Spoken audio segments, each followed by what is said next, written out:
It is Tuesday, September the 12th, and my name is George Brauchler, sitting right here in the captain's seat on the George Show 710 KNUS. Temperatures today, they say 77 degrees, no signs of rain. Wednesday, Thursday, Friday, there's little drizzle things all over the page at 79, 73, and 65 degrees, respectively. Wednesday has, I think, all of the little symbols except blizzard. Thursday drops the lightning bolt. Friday, no sun. Just turns out just clouds crying, showers and cooler, 65 degrees. That is chilly.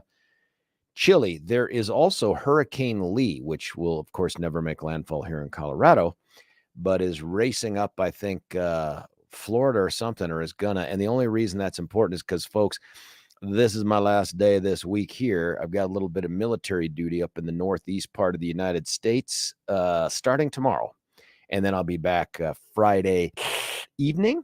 And that means I'll be back on the saddle on Monday. I'm not really sure who's filling in yet for me. I imagine it's, I don't know, a cornucopia of great hosts. Billy, any ideas who's going to be in here? I didn't know I was going to be tested. Yeah, I should really just ask Alexa. I don't remember. At this point. I know the list is there. Let me go check. I'm not sure. Yeah, if we, I know that one of them will be.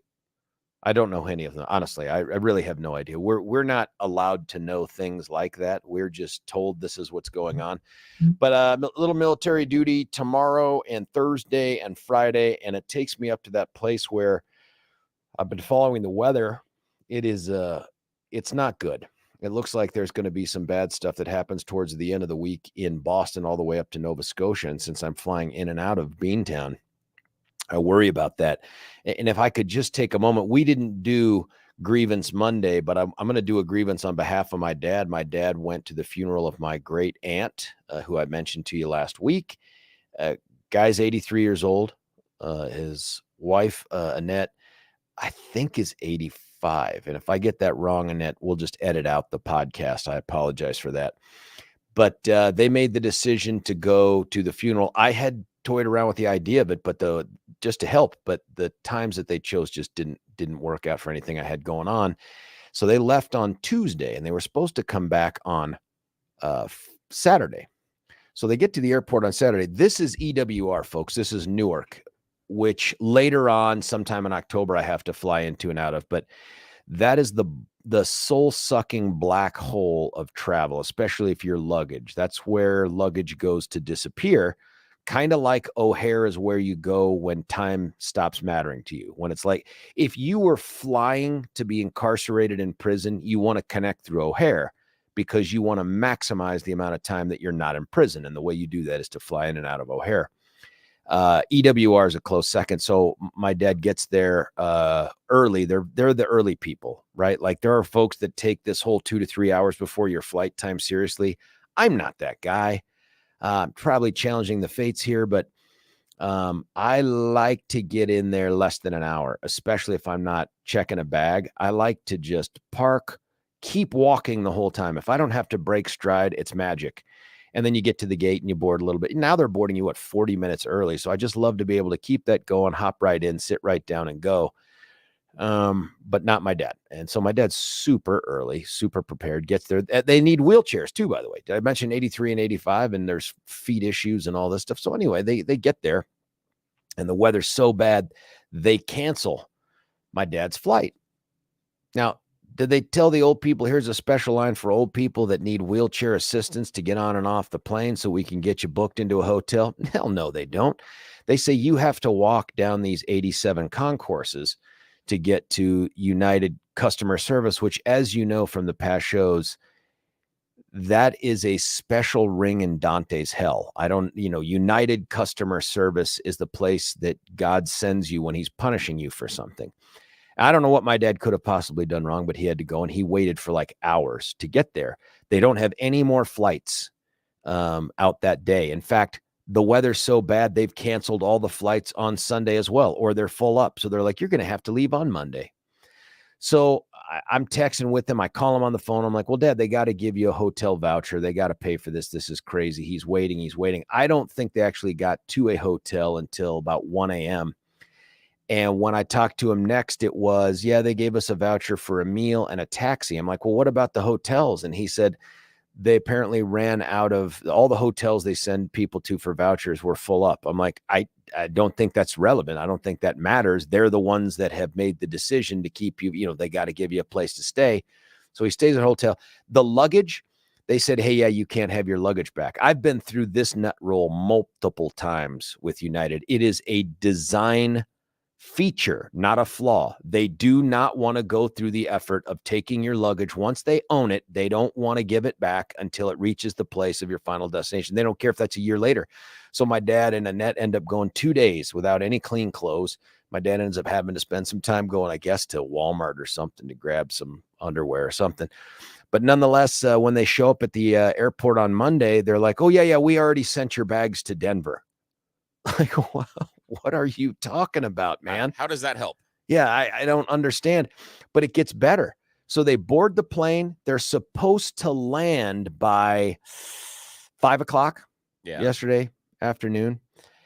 He keeps texting me. I'm like, hey, have you wheels up yet? How's it going? Any status? And you wait for no response because then you're like, either he's up there and I don't think he's going to log on to the Wi-Fi or the free messaging or anything. But he keeps responding. He's like, yeah, they're waiting on the captain. I'm like, what does that mean? Waiting on the captain? Is the dude coming back from Mexico? Or actually, I said, is he coming back from a bar? My dad said, no, Mexico. I said, when he comes on board, see if he smells like tequila, that kind of thing. Ha, ha, ha. They don't leave until well after, I think, 7 p.m., 8 p.m. No. So they're not even going to land till close to midnight out here. So my sister is like, hey, I'll go pick them up. But I'm like, come on, United. I understand the weather's an issue. And that frustrates me because I'm about to jump into that tornado tomorrow. But I'm like, you guys have got to be better. This is just it. Is it that hard? You seem like you were doing a good job for a long time. What happened here? Where did the wheels come off the bus? So a little bit of a Tuesday morning grievance Tuesday bitch fest because, it's awful. My dad. It's just like, come on, man. Dude's 83. Horrible. What are we doing? Wheelchair and everything. It's like, come on, man. You got to be better than this. They don't care. No. My dad said the person at the customer service counter wasn't helpful and not that sympathetic.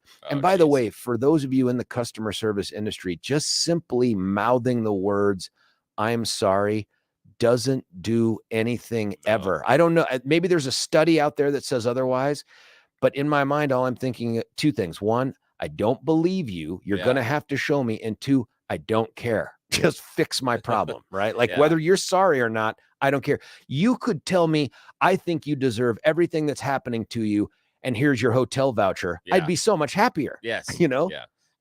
There's part of me when they stand there and they say, well, there's no hotel voucher. We don't have any of those left. Like, okay, it's fine. I'm coming home with you. Yeah, that's right. Yeah. If you don't have enough room for us, find me a hotel. Otherwise, we're bunking. So dumb. Yeah. So they're like, well, you can file a claim. So my dad goes, well, I guess I'll have to file a claim. And I kept the receipts. I'm like, Dad, keep in mind, I filed a claim 2 months ago. Yeah. It has yet to be resolved. One claim I filed, it was just simply, hey, one of the people in my traveling party got the flight canceled along with me. Same flight, like the seat, like 1 or 2 away from me. Yeah. They gave him like 30,000 miles. And I thought, without asking, the next day, hey, we're so sorry, blah, blah, blah. I said, well, how about for me? And they're like, no, you don't qualify. Yeah. I'm like, how can I don't understand. Yeah, how can I not qualify? I was on the plane. Yeah. And it says, and then I said, well, how about at least refund me the ticket since I had to go out of my own pocket to pay for Southwest? I mean, hundreds of dollars. Yeah. And they're like, yeah, I'm sorry. Your flight isn't eligible for a refund unless it was canceled. No surprise. That was a month after I submitted that request. Yeah. I'm like, who have you put in charge of these things? Have you just like cut it loose to the zoo? Like any animal that can work a keyboard is now in charge of customer care. Yeah. This is that windowless, telephoneless room. Yeah, it is. It's the room that Tom Cruise had to break into when he was getting the knock list in Mission Impossible 1. There's no chance that guy. It's like in Willy Wonka. They've trained the squirrels. They feed them nuts, and that's all it is. That's the it. Squirrels sit in front of the computer boards and just all they push is no, and then they get the nuts. That's all they do. I don't understand. But United, I'm just telling you, you are teetering on irrelevance in my traveling life. In fact, if I had better alternatives for international travel, I would leave you. But the idea of flying Delta means even if I wanted to fly from here to Colorado Springs on Delta, you have to go through Atlanta. No, thank you. No interest in going through Atlanta, no matter what. And with American, it's Dallas. You know what I mean? Ooh. Like, I'd like to fly to New York. You can do it, but you got to go through Dallas to get to. No, thank you. I no disagree. Interest. I don't think so. No. And if Southwest went internationally, I would be all Southwest all the time. Frontier, of course, is just like flying in a jail cell. I mean, that's pretty much it. Occasionally, though, sometimes they ask you to fly the plane, which is kind of nice. Yeah, I got a text, our baseball team did, from our coach, who is a pilot. And he was texting some stuff, and then it was a mistake. And he's like, "Hey, I'm so sorry. It's so hard to text while you fly." And I'm like, "Oh my God, are you texting? What if something rolls in front of the plane? Exactly. What and you have to stop short? You know what? That's crazy talk. You guys shouldn't be up there texting while you're flying. Shouldn't you be looking for things in the cloud like lightning and planes and stuff like that? Make sure that the engines aren't on fire, because we've seen some of those videos recently. If the purpose of autopilot is to give you texting time, first off, I don't know why more teens aren't pilots, because they would love that. That's how they treat cars anyway. But I don't know, just ridiculous. Did you? I talked to you a little bit about this off air. You did not have trivia, which means you lived a largely normal human existence yesterday. Well, I did do a radio show, so that I should have asked. Did another one of those. So, and today it's a double up. It's radio and trivia, so it'll be a long at the same time. No, I'll be able to record the radio earlier in the day, but it's going to be a long day. It's we're going through an issue right now with my daughter's car. We talked a couple of weeks ago how she was hit in the neighborhood. And she has an older car, a car that's been in the family since it was bought new back in 1999. And got a problem because obviously it's expensive to fix cars, and a 1999 Honda Civic, not necessarily that valuable. So they're really? Yeah. Surprise. Do tell. Yeah, surprise. So they're offering us a check of if we get to get the car back and repair it, or if they just keep the car. And right now we're kind of balancing that, because we've put a decent amount of money in that car in the last couple of years. And some of it being, it replacing the radiator 6 months ago, and replacing a bunch of hoses and tubes. And so the interior mechanism, especially the engine of the car, sounds awful. Maybe it's time for a bike. Well, yeah, that's another story. It's hard for my oldest daughter to pick up the younger one on a bike. That's the only thing. Unless we get banana seat, or the tandem bike. And that's where we're at. We're trying to balance out how much money we want to spend either to repair the car or to purchase a new one. And the bottom line is the amount of money that we will invest in the repair is going to be less than amount of money it would be to buy a used car. So that's kind of the balance that we're going through right now as to what we want to do. But yeah, so we'll see. That's a conversation. And of course, my daughter's in the conversation, and while she's understanding about it, she doesn't necessarily have a rational approach to it, as far as, well, we can just go get this kind of car. No, they don't come from vending machines.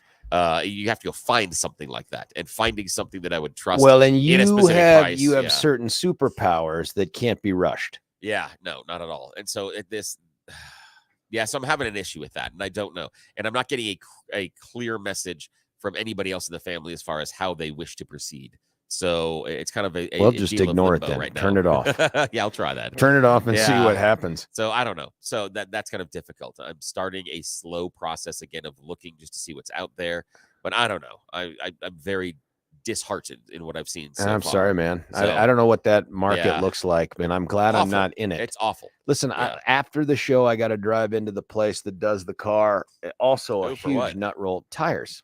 Ooh, yeah. So the initial tires that you get apparently on your new Toyota RAV4 are designed to last for a handful of miles or something like that. They're not giving you the good stuff. No, they put Cheerios on it. Yeah, Cheerios. So I was told, hey, these are the tires that should last you a good 30,000 miles, which if I drove like a normal human being, be a couple years plus. Yeah, easily. It'd be great. Yeah, but not you.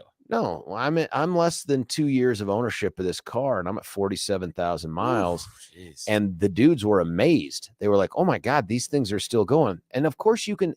I'm not a tire engineer, but I've been led to believe that it is not a healthy sign for the tire when you can see little things of metal coming out of the rubber. That is bad. That turns out to be a negative. Very, very bad. Yes. So I had been told, you need to get new tires. So I go through the process of, okay, let me set up an appointment to go do that. I'm all interested in safety and stuff, and I don't want to be stranded. Yeah. Tell me about what tires you have. Well, here are the ones I recommend. Okay, well, what else though? Tell me what else, and why do you recommend it and all that? And I recommend it. And this one has a 60,000 mile prorated warranty. And I go, oh, really? How does that work? Crickets. Well, it's it's a warranty that's prorated. Yeah, and I go, well, how does prorated work? Like if the tire gives way, if it stops working at 30,000 miles, am I getting fit? Dead silence. And he's like, you're probably going to have to call Cooper or Michelin, who each have the warranties. He's like, and I can tell what's happening now. And I'm like, what's going on? He goes, it's not on the website. I mean, the dude is just reading me the friggin' website. Yeah. And he's like, yeah. And the guy that ordered the tire says, I can't answer any questions about warranty. That's got to go to the warranty people. Oh, no. And somehow, so I leave a message for that guy. That guy calls me back a day later and is starting to tell me about the warranty thing. And I'm like, what kind of universe is it where the people that schedule it aren't the people that purchase the tires, who aren't the people that can tell you what the warranty means? It is the least efficient system possible. And yet now we're here. Today's the day. I'm going to go drive in. I'm going to part with a large amount of money that it's a lot of trivia, man, to pay for these damn tires. A lot of money. Yeah. And we'll see what happens. But I said, replacing tires, like how much time should I allot for that today? Because, it's not like I can go home once I give them my car. Like I'll just hitchhik back to Castle Pines area and get a bus. I'll take a bus. They said, wait, it shouldn't be more than 3.5 hours. And I'm like, when you say it like that, it's so misleading. So misleading. It shouldn't be more than 3.5 hours. Like, I don't know. Like, how much pain will this cost, Doc? It shouldn't be more than a 9 on a scale of 1 to 10. It shouldn't be that bad right there. Like, so that's the rest of my day. That, and then, Graham's in the middle of little flag football tryouts for some stuff at school. We'll see how that goes. I don't know, man. It feels like the money that we're earning doesn't go quite as far, just because this is the season for things breaking and needing to be replaced. And I don't know, man. I need trivia is what I need. I don't know about that one. Oh, that's awful. And replacing the tires is a difficult thing. Now, sometimes if you know what you're shopping for, I don't. Okay. Well, if you know what you're shopping for, Tire Rack can get some. You can actually get them a little bit less, but you've got to be careful. There's some times in which Tire Rack has stocked some things in which the tires are close to expiration date, and that's how can a tire expire? They have a manufacturer date on it, and the people that put the tires on the cars have decided that after a certain number of years, the tires are no longer good. Which again, I didn't delve too far into it. Like it's a meat product or something? I know. It makes me really feel like it's a scam to sell more tires. But the people after the date, the people that put the tires on the car won't put the tires on the car anymore. Best if used by stamp. I know. I mean, at least with milk, you can get one of your kids to drink it or something. Go, how does that taste? Yeah, when the bananas go bad, you can make banana bread, but you can't do that with tires. But does the guy come over and he looks at it, he pinches it, smells it, and goes, no, this one's bad. There's a manufacturer date on the sidewall. And if it's too old, it just degrades. Yes, I don't know what the reason is. I haven't done enough research, but I know it goes bad if it's not sold by Wednesday. However, I know if you buy it by Wednesday, it can be on your car for 60,000 miles. Exactly. I mean, I don't understand it, but that's ridiculous. These are geniuses, by the way, at getting people to purchase new stuff. And I love the fact that the dude that is selling you the tire talks up the warranty. Yeah, no idea. No idea what it is. It's almost like the idea of, this brand new car, it has keyless go. What does that mean? I don't know. Yeah. He says, what? He tells me at one point, he's like, well, you can call Cooper. And I'm like, why am I calling Cooper? Yeah, why do I Dead silence. I said, you're selling me on the idea of a warranty that you don't understand nor can you describe. Why is this a plus? Why are you telling me now you can go do the homework? Yeah. I'm going to tell you why you should buy this tire. What is that? Yeah. I don't know, but you need to go find out. It's a great reason to buy the tire. I know that because I've been told. Yes, that's the reason. Like it just made up word. Gobbledygook. Yeah, exactly. Gobbledygook. Yep. Google it. And then call them. Yes, call them. What kind of customer service is this? Yes. This is, I'm telling you, between this and the other stuff, America's dying. Yeah. I mean, Yes. I mean, you wouldn't go to the dentist. The dentist is like, we're going to do this. And we're going to put this kind of crown in your mouth, and we're going to use this process and this anesthesia and this. Well, what does that anesthesia do? I don't know. You're going to have to call them. Wait, yeah, hold right. on here. That's right. And what are you going to use to manufacture the tooth to put in my mouth? You're going to have to call them. It's something here. Wait it a looks minute. just like a tooth. Here, smell it. It smells like exactly. a tooth. Tastes good. And when I eat a lot of it, I lose the feeling in my teeth. Yeah, but I really can't tell you much more than that. You're going to have Yes. to track down the manufacturer I of this know. to see. Why? I am? Why? Yes. Why is it my yes. job? You Yes. are. I Oh. feel like it's like that Monty Python skit where it's like how to defend yourself from someone Yes. attacking you with a banana. Yes. You know, and then someone yells out, "What if it's a pointed stick? Yes. Shut up! Shut up. Yes. What if he's got a bunch? Yeah. Shut up!" Shut up. Yes. Exactly. I feel like that's what I'm getting from customer Exactly. service. Shut up! Exactly. Yes. Just shut up. Just stop asking the questions. And I was wrong to say this is a sign that America's dying because so much of customer service comes out of the India-Pakistan region. I'm Yeah. presuming just based off of how long it takes for the calls to be answered, and then, the responses. Nonetheless, they're dying too because their sense of customer service. I presume they're told you never have to think. All you have to do is read what's on the screen. Yes. Read the script, and if AI will generate it for you. Yes. And if they don't like the answer, tell them you're going to put them on hold and talk to your manager, and then just sit there for 3 minutes and then talk to them again and tell them the manager is not available. Oh, Pretty much now what listen, happens. Alexa just texted and said, change your appointment to Discount Tires at Lincoln and Yosemite. They are awesome. We have 4 vehicles and never had changing 4 tires taken more than 1.5 hours. Most of the time it's an hour. But do they know about the warranty? Yeah, that's a great question. Yes. Do they understand how the warranty works? Yes. Like, I There's could another guess mystery. at what prorated means. I just thought I would ask for clarification. Yeah, exactly. And it's like I stumped the Sphinx. Yeah, you know what I mean? exactly, Like exactly. I asked a clarifying question and the Sphinx was like, Yeah. you may pass. I'm not love going to that. eat. I don't understand. I love that he's like, nobody's asked that before. Yeah. Like people go, oh, that does sound good. That sounds great. Yes. Maybe I'm the dumbest person in the room and Yeah. everyone knows how it works. But I'm like, Yeah. well, how does it work? You How does know? it work? Explain it to me. Oh God, I Oh, mean, boy. clicking. There's clicking. You and your questions. Stupid. One other thing here before we cut away for our Yeah. quick break. I get these emails.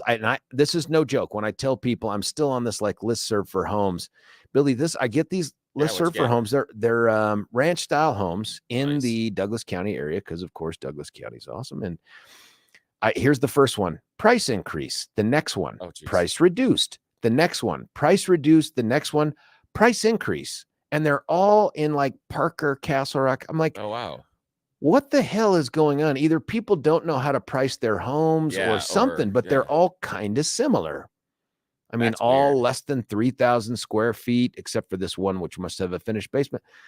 I mean, this real estate market, buddy, is bonkers. I is don't know what's crazy. going on. Yeah, a buddy of mine shared a picture of, and it's not this market, but the market in Seattle. He was renting this house mid-90s, and he found the house on Zillow, and he was renting it for, oh gosh, this is mid-90s. I can't get it exact, but he was renting it for about $300 a month. The house is on the market currently, $1.3 million. Holy smokes. Yeah. What? Yeah. He was renting it mid-90s. He was renting it for about $300 a month. Where is And it? Seattle. And it's on the market right now for $1.3 million. Buddy, And when you we've think of done $1 something million wrong. home, if I showed you this picture, you would say you're lying to me.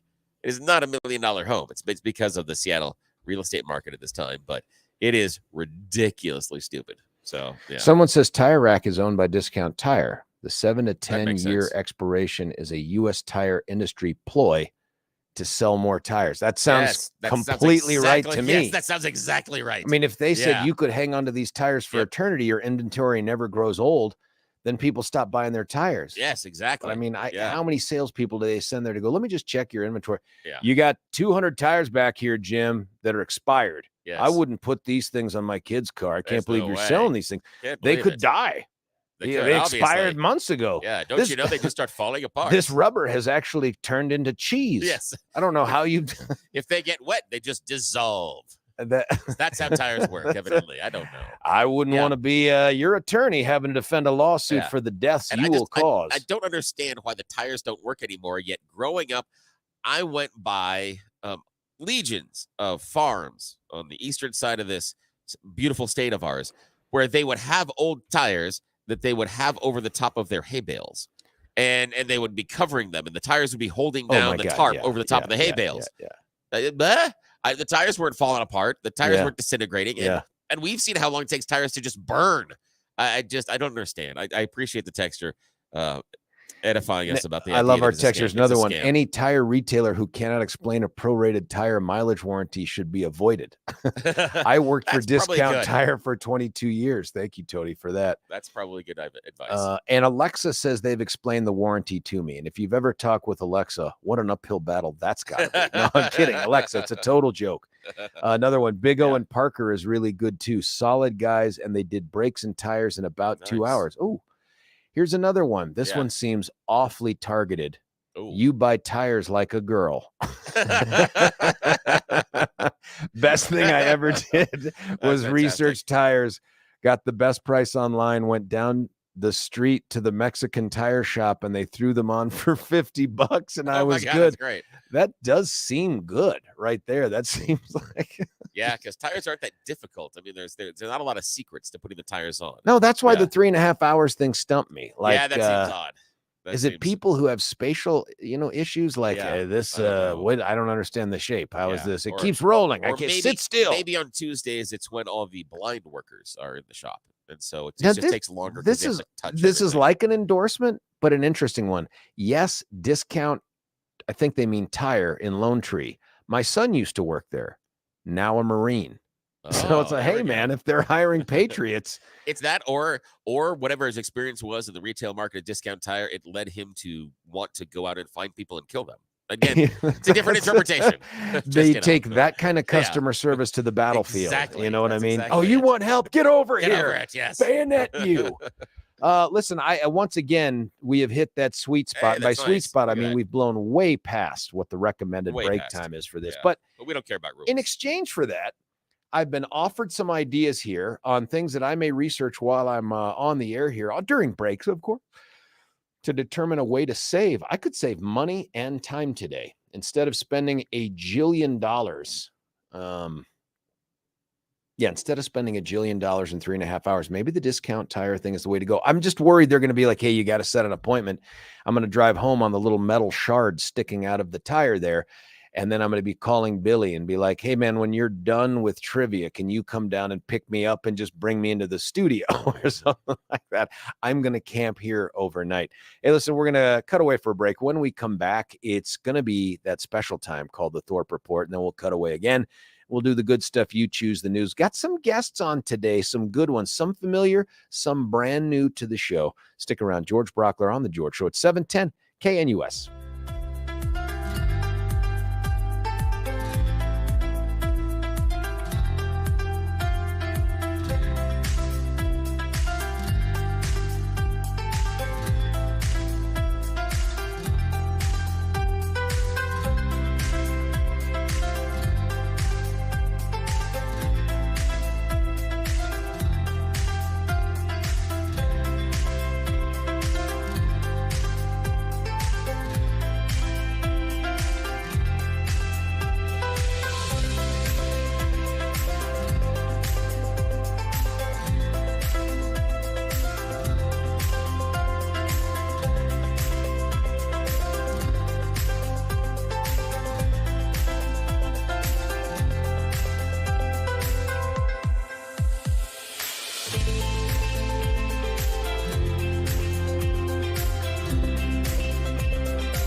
George Brauchler back with you here, 710 KNUS.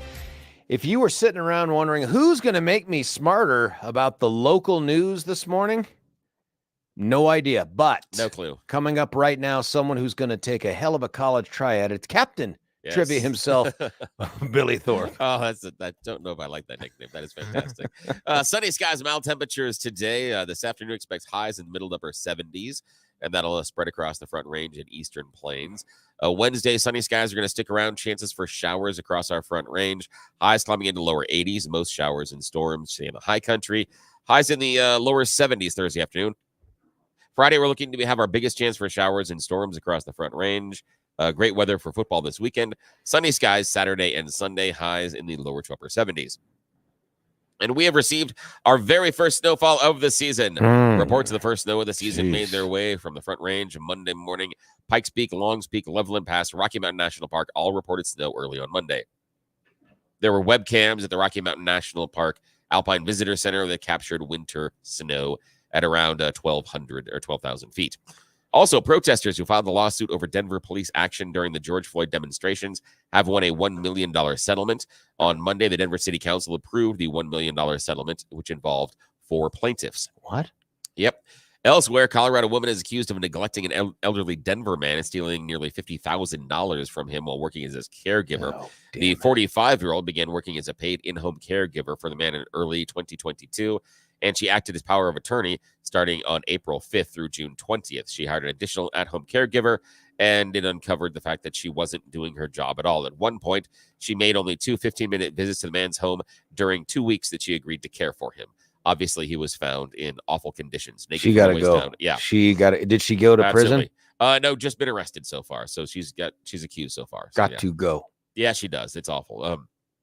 Had an experience with that with a very nice retired teacher across the street from us. Same thing happened where a caregiver came in and just started abusing her. It was horrible. So, lose a hand. Yep. And go to prison. Oh, yeah. I got no problem with that one. 2 Los Alamos County Sheriff's deputies who shocked a handcuffed man with a taser as he tried to watch a traffic stop were fired in late August after an independent investigation found they had no legal basis to detain the man, and they used excessive force and wrote false reports about it. So it was a 69-page internal affairs investigation report that also recommends local authorities pursue criminal investigations into the actions of the officers. Police are searching for a person responsible for shooting and killing 2 people near a popular bike path. First victim's a woman found shot to death just before 12:30 in the morning on September 6th near the South Platte River bike path under I-70 near 45th Avenue and Washington Street.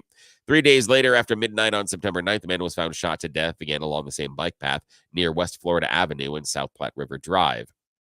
Investigators say early evidence leads them to believe the killings are related, but they don't have any more information. If Mayor Mike Johnston listens to his transition committee on transportation, Denver could become another in a growing list of cities to ban right turns on red traffic lights. The practice of turning right when the traffic signal is red dates back to the 1970s. Wait, he's ending that? Yeah, that's a thought. He's just talking about it. His transition committee wants to end it. Yeah, turning right on red lights. So you just stuck now when you're in the right turn lane, you have to be stuck with the rest of the unwashed going through the intersection people? Yeah, which is dumb. Good Lord. It's completely stupid. Yeah. It's another step. Pretty soon it's going to be you can't turn right at all. Yeah. Everything has to be a left turn. In part, it's to dissuade people from driving in Denver. At some point, they're going to make it so painful that's it. People are just going to be like, that's it. I'm done. I'm done driving. I'm such a nerd that when I have to go and run errands, if I'm going to more than one place, I will try to maximize my right turns because waiting to turn left takes more time. So if I will draw a path in my mind about how I'm going to get around those places and make the maximum number of right turns. Because again, I need a hobby. God bless it, buddy. What is happening to us as a people? It's awful. People in several Arapahoe County neighborhoods discovered plastic bags in their driveways over the weekend, weighted down with rocks, and they contained flyers for a white supremacist anti-Semitic film. Where? Billed as a documentary. Arapahoe County. Oh, come on. Several people reported the flyers to the Arapahoe County Sheriff's Office, but they concluded that no crime was committed because distribution of flyers, even if they're offensive, is protected by the First Amendment. And finally, the U.S. Board of Geographic Names is set to vote Friday afternoon on whether or not to rename Mount Evans to call it Mount Blue Sky. So that's going to talk about it. I know it's a stupid name. I mean, I'm not against the idea of, I understand why people are pushing back against the name of Evans, but Mount Blue Sky, that's just stupid. All right. That's all the stupid news I got. Buddy, some of that stuff is good to know. Others of it is just it weighs on my heart. Like, Yeah, what's the right happening to turn. us? Why can't I make a right turn? We're doing away with right turn on red. Like, has that been killing people? You know who else loves Yeah, that? that's what I don't know. It's the biker people, the bicyclist people, the Yes. transit folks, because then that's just one less thing they have to worry about is they speed through the intersection, Yes. regardless of the color of the lights. Yeah, and I would say that if they're allowed to, then they need to follow the same traffic rules, which again, they're supposed to. No, Mike, They're Billy, supposed that's to. crazy but talk. That is crazy talk. That is silly. outrageous. That is silly. I remember one time, this is a number of years ago, guy was mad because I was making the right turn and he was trying to go straight on his bike, and he yelled at me, and I stopped and I asked him, I said, do you understand how much damage my car is going to sustain if I run over you on your bike?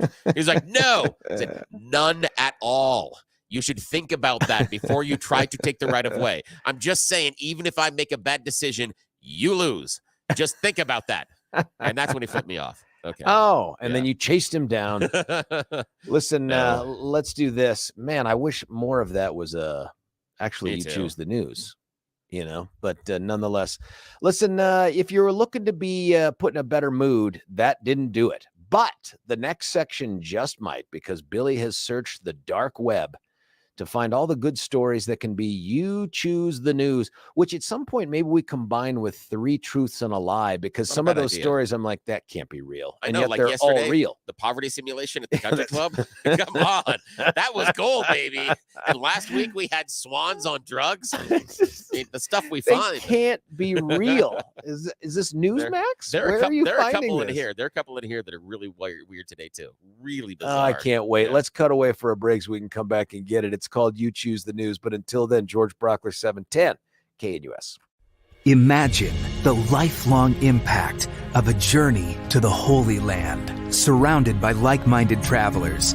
Picture yourself stepping foot in iconic locations right out of history. With nationally syndicated radio hosts Dennis Prager and Mike Gallagher, you'll gain firsthand understanding of the spiritual and political importance of this vital region. Hi, it's Mike Gallagher here. I hope you'll join Dennis Prager and me on an amazing journey through Israel in October 2023. Discover Israel's vibrant culture and why this nation is such a strategic partner for the United States. Join Dennis Prager and Mike Gallagher on this life-enriching Israel tour, October 25th through November 3rd, 2023. For more information, call 855-565-5519 or visit standwithisraeltour.com.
Dr. Feel Good, right here with you at 710 KNUS. George Brauchler back with you. It's that time of the show where we get to be made funny, right?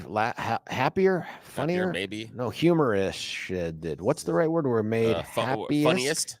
Funniest. We're made funniest. Yes, maybe so funniest. By the stories, the ramblings, you choose the news with William. The mental discomfort that I have every morning. Dystopia. As I bring you choose the news. It is time for everybody's favorite fake radio news game show.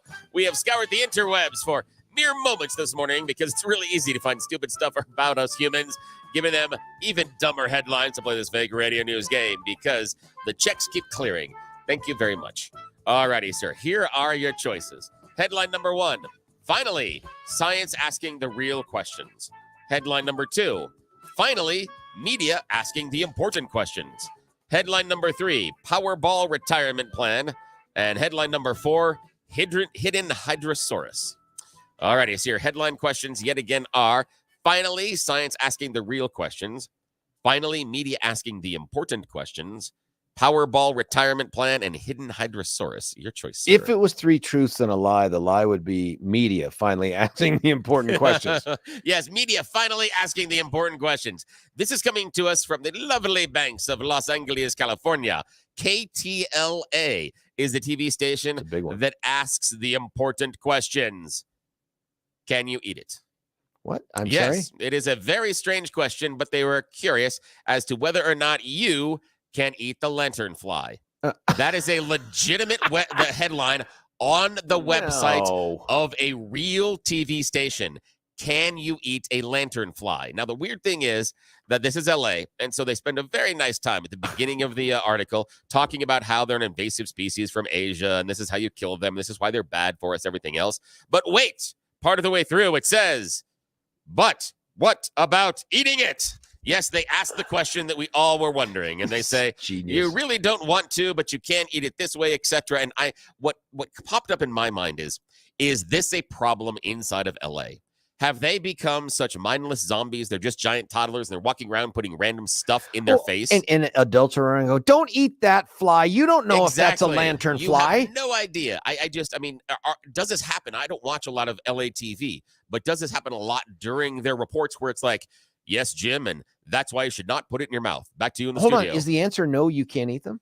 You can in certain conditions. Okay. But chocolate covered? But yeah, and they say also good with honey at times, but it seems weird. Again, okay, have you ever looked at a moth and gone, well, obviously that goes in my pie hole? This is dudes. Ever? This is dudes, all guys, scientists sitting around. They're like, well, this invasive species could destroy Los Angeles. What can we do to stop it? They're like, how about pesticide? Shut up. Yeah, shut up. How about pointed sticks? How about you eat Shut up. How about, can we eat them? Wait.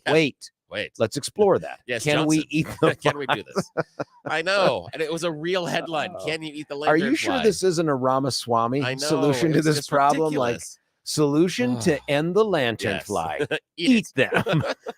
All right, second choice. Finally, science asking the real questions. Powerball retirement plan or hidden hydrosaurus? Let's go real questions. Yes. Finally, science asking the real questions. You know, we make fun of the science hippies quite a lot, but every once in a while, they ask the real questions. Recently, a bunch of the people in the white coats wanted to know, does drinking alcohol in the sun really get you drunk faster? Oh, yeah. Oddly enough, I had been studying this since college. But evidently the answer is no.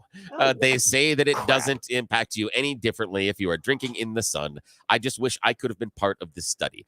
They do say that sometimes when you're sweating a lot, you tend to drink more, which may make you imbibe more alcohol. Or if you actually reach a point of dehydration because you're sweating so much, you can have more alcohol in your system. But as a whole, no. Powerball. Okay, go. Powerball. This comes to us from Louisville. A Jefferson County public school bus driver has announced that he is retiring after he won the Kentucky Powerball. Yay! It's wonderful. He matched the 4 white ball numbers on the Powerball to win. How much is he taking home, Jim? $100,000. He's retiring after winning $100,000. I know. Kentucky must be pretty cheap to live in. He said that he is happy to share some money with a local cat rescue, and he's thinking of buying lake property. I picture Otto from The Simpsons. Cool, dude. Yeah, I don't know. But $100,000, he can retire. Not enough. Listen, that's not enough for tires. Sherie Peif when we come back. And then I got to tell you about the plea bargaining book. Stick around. It's George Brauchler on The George Show, 710 KNUS.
George Brauchler back with you here, 710 KNUS. It's the 7 o'clock hour. That means we only have 3 left to get it all done before we turn it over to Chuck Kirk there at the national level. And then he'll hand the baton to Dennis Prager, who then hands it to Seb Gorka, and then he'll drop it right in the lap of our live and local Deb Flora from 3 to 4.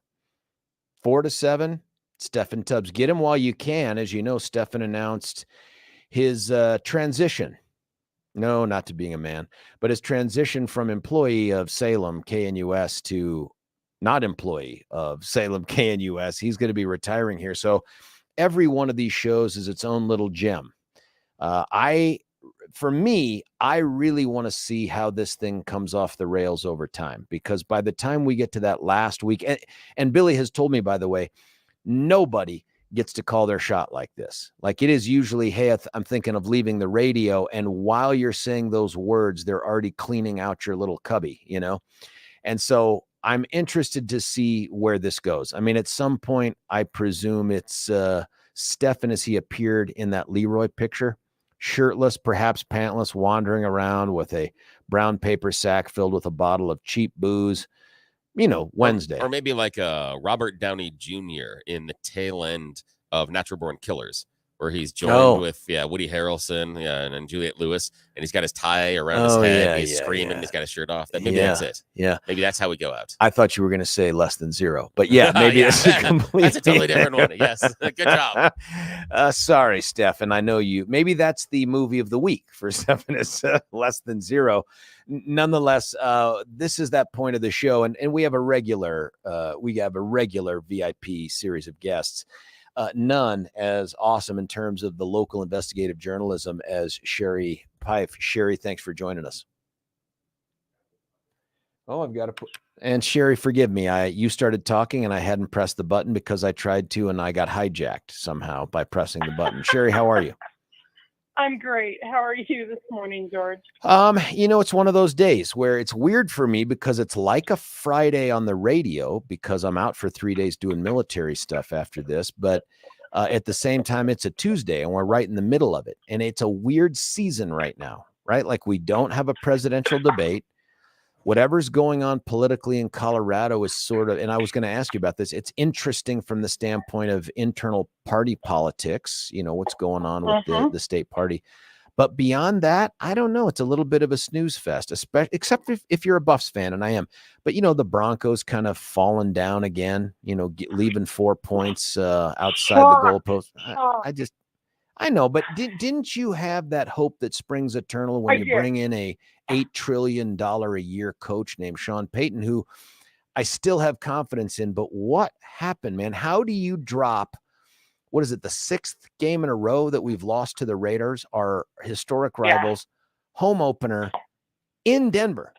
You know, lose on the road is one thing. Oh, come on. No. And you know, that very first play of the game, when they come out and they immediately try an onside kick, and it looks like they may have succeeded. And I'm like going, holy cow, this may be a great different. I mean, totally different season. You know, we've got some guts, we've got some candor. And then, oh no, by the way, he touched it before it hit the 10 yards. And so we're sorry, we're going to take that away. And it was like a gut punch. And from that moment on, I was like, okay, what else? You know, yes, I did have a lot of hope. I still have hope. I'm not going to judge off of one game. But it's just, it's. I'm telling you, I have one word for it, or 2 words for it: Colorado Rockies.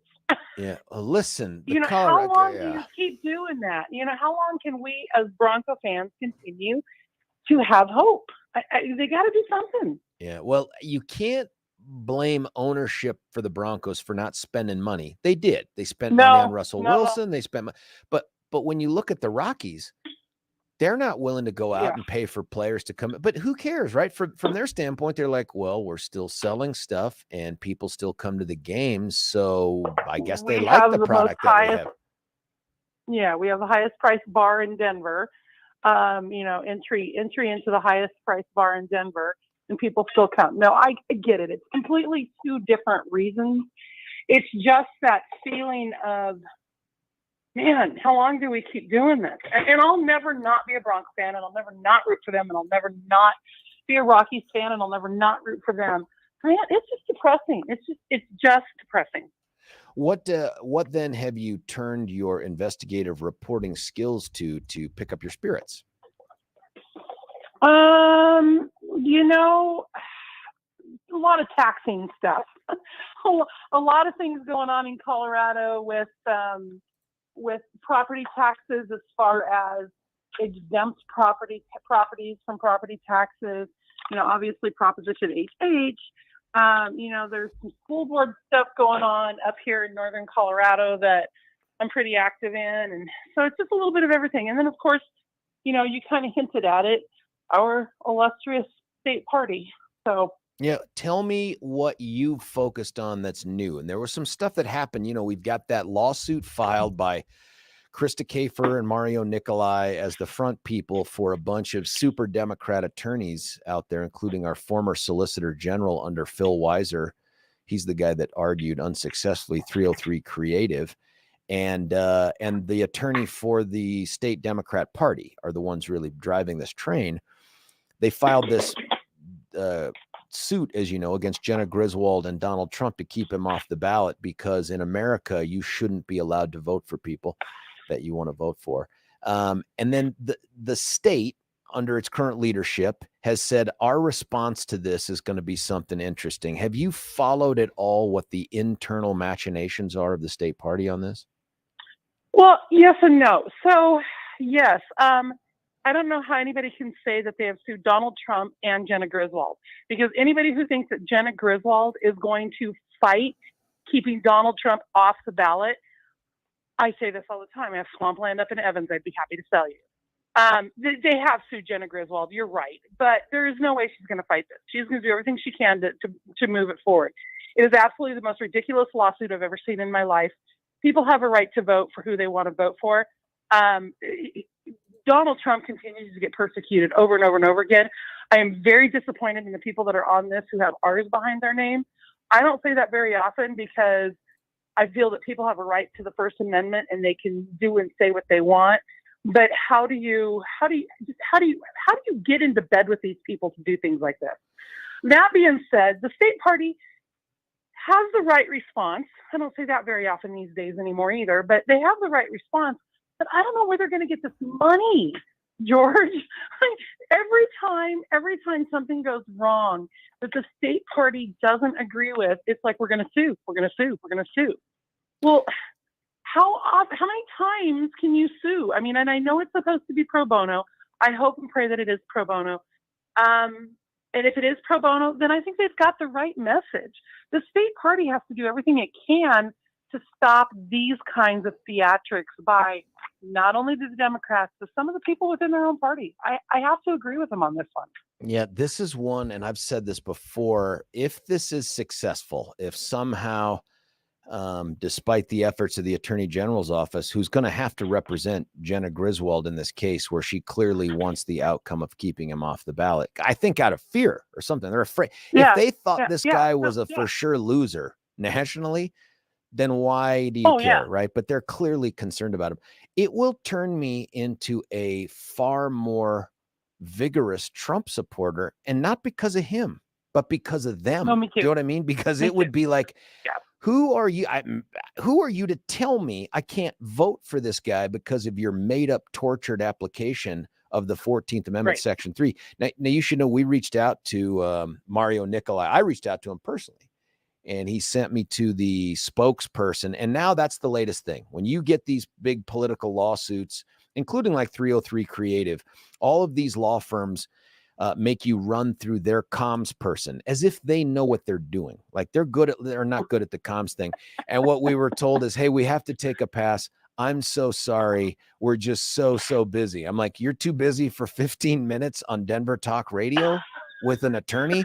Because I've heard you on this thing, but apparently that's it. And so we're not going to have the opportunity to ask them the hard questions. They're just going to apparently go to layup land on other stations. So it's tough, but I take it as a compliment. And I agree with you. With every single lawsuit or every single charge filed or every single legal maneuver that the Democrats attempt against Donald Trump, I'm with you. I become a more vigorous supporter. it's one thing to not like the man. It's one thing to not want him president again. But man, they have just, they're making a mockery of the law, and they're making a mockery of the political system. And it's got to stop. I mean, it's got to stop at some point. So in this particular case, I think the state party is on the right track. Yeah. The thing here that I think that those on the left don't get is that, as you pointed out, it is one thing to be opposed to this dude. And I certainly wish that I would have a different choice in a Trump-Biden matchup, but that's not going to happen. This effort isn't about Trump. It's about you and me. No, it's not. It's about keeping us from being able to exercise our franchise in a way that we would want to do. And so the state party's response is, well, if you pull that trigger, this is what Dave Williams says, if you pull that trigger, then we're going to go through just the internal party process to award our delegates to next year's Republican National Convention. We're not going to do any kind of statewide presidential primary or anything like that, which is normally going to be on Super Tuesday. That's interesting to me, but go ahead. That part of it, I'm going to reserve judgment for. I still don't know that we can do it. I still don't know that we can pull it off. I don't know that we can pull off an opt-out movement. I don't know that we can pull off a statewide internal. I just don't think we can do it. I don't think we have the logistics. I don't think we have the money. It's a great threat, and it's probably a warranted threat, but we don't have, and it puts a lot of the pressure back on the counties to pay for things. I'm not convinced we can go that part of this whole thing. I'm not convinced we can go that route. Yeah, it's interesting to me that the people that would never vote for him or support him are the ones that are driving this train. And they're not Republicans anyway. But I'll say this, a little bit of caution here.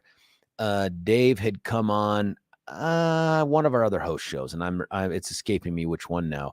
And I think it was on this station, and had said that those people that are pushing this lawsuit are, I think it was treasonous or something like that. And I'm like, that we don't need that kind of talk, right? Like, I hope to get Dave on, and I want to ask him, why did you choose that word? Because maybe he's seeing a treason. I don't.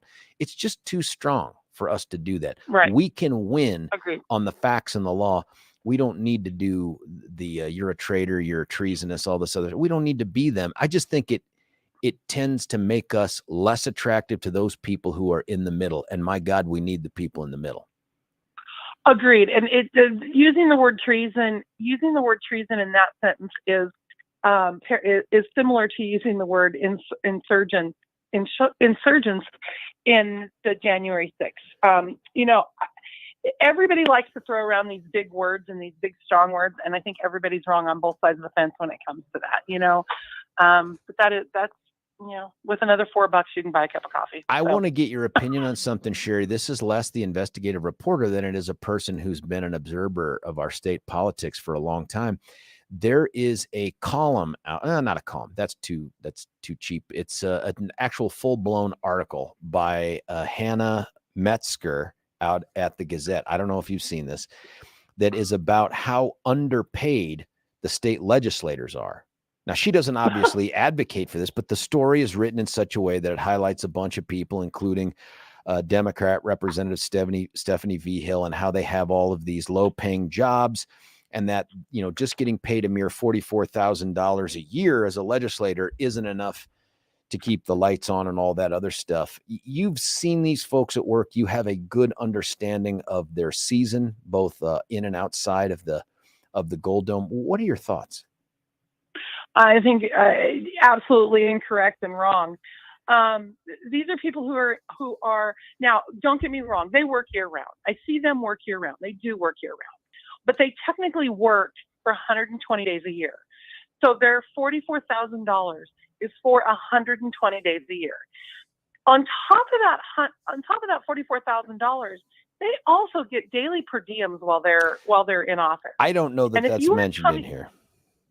Exactly. And if you're coming from anything that is 50 miles, I think it's 50 miles or more from the state capitol, any legislator who has to drive more than 50 miles to the state capitol, I want to say it's like $250 a day or something to that effect. Oh my, what? I mean, it's It's a huge amount. And if you're coming from less than 50 miles a day or 50 miles away, you're still getting a per diem. It's not anywhere near what you get from outside that 50-mile mark, but you're still getting $75 to $100 a day in additional. So these legislators, there is something to be said for public service. You don't go into public service. You're not supposed to go into public service to get rich. You're not supposed to go into public service to make a living. Most of these legislators have jobs. They are farmers and ranchers and doctors and lawyers and teachers. And, when Tanya Vanbetter was in the House of Representatives, she took time off from her teaching gig to go do that. And Greeley-Evans School District 6 held her job for her so that she could go do that for those 120 days. And she still got her health insurance. She still got all of her other benefits. She still got her retirement. So these are not people who are destitute. There is no reason to be paying them anything more. Yes, we need to do cost of living increases here and there. There's no doubt.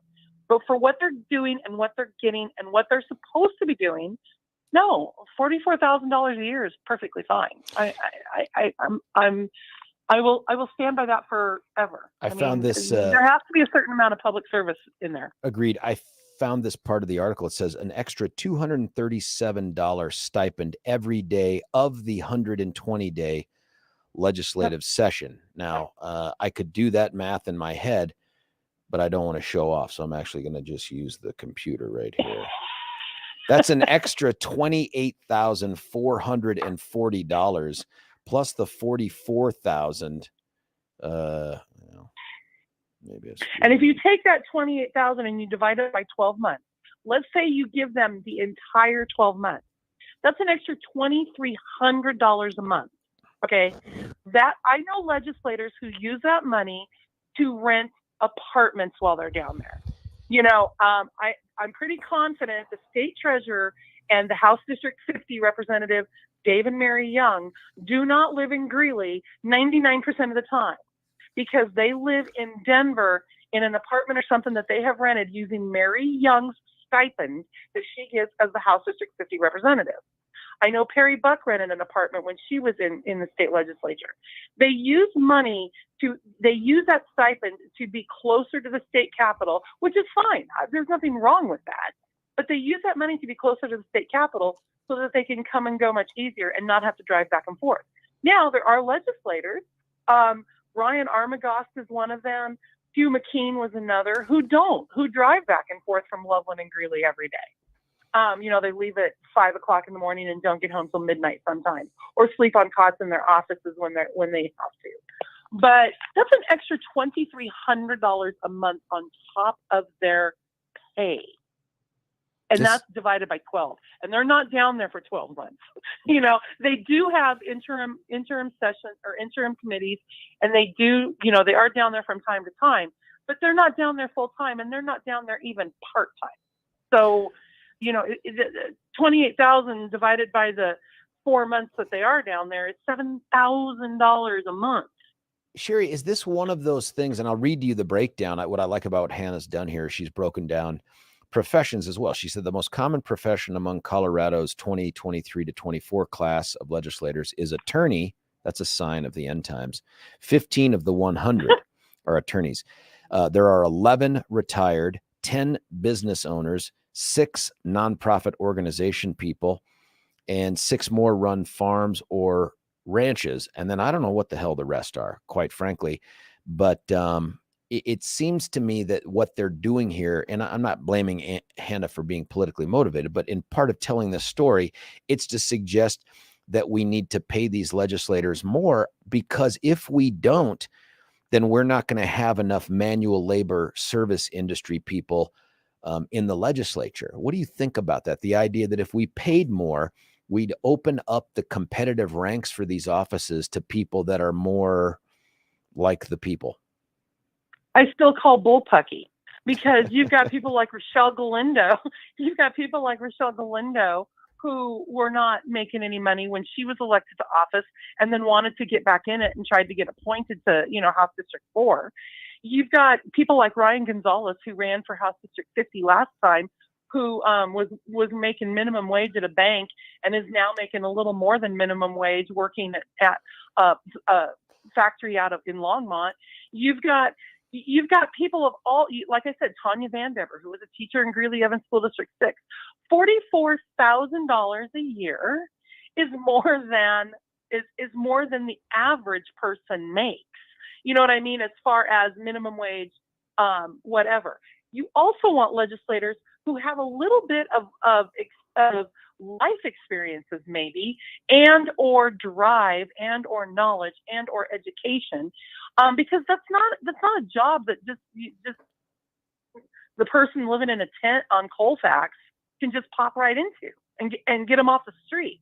And $44,000 a job, that's what most teachers make as a first-year teacher in the state of Colorado. I think the starting pay in Greeley Evans School District 6 is $46,000 a year, and they don't get an additional $230 a day stipend. You know what? That is a real point right there. That's a great point right there. I also don't think it should be the role of government to create government jobs that are that pay enough so that la-di-da-di anybody can enjoy whatever quality of life they think they deserve and run for office. This feels like a choice. People are coming to this job knowing what the published salary is and the per diem and all those other things.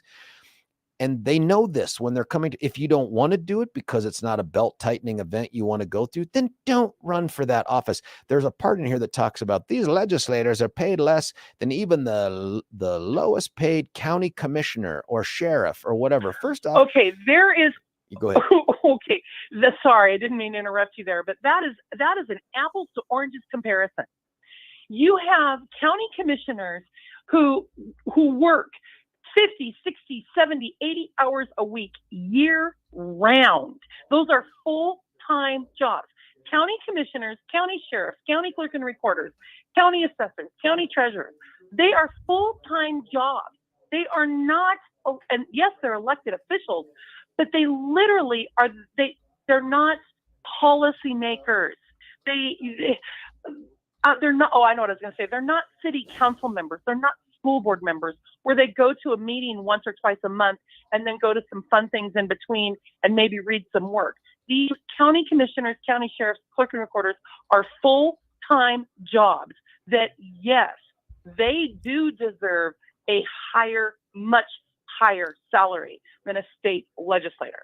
Well, in the state legislators, I realize, and I keep hearing this, well, it's a year-round job. It's a year-round job. No, it's not. It may be a job that for you to perform it at a level that you want or to get yourself reelected, if that's what you're focused on, you have to go to campaign events and do a bunch of other things. I don't want you to get one freaking penny for trying to get reelected. That doesn't matter to me at all. The community engagement stuff, that's on you. Not required by the job, but if that's the way you want to do the job, so be it. But a lot of these people end up having jobs on the outside that they do other things, either before or even during the session. In some circumstances, I just don't like, and it's a part-time legislator. I would love to see us do this with Congress. I don't want to pay those clowns the $180,000 plus that we do, plus all their benefits either. Let's make it an every other year Congress.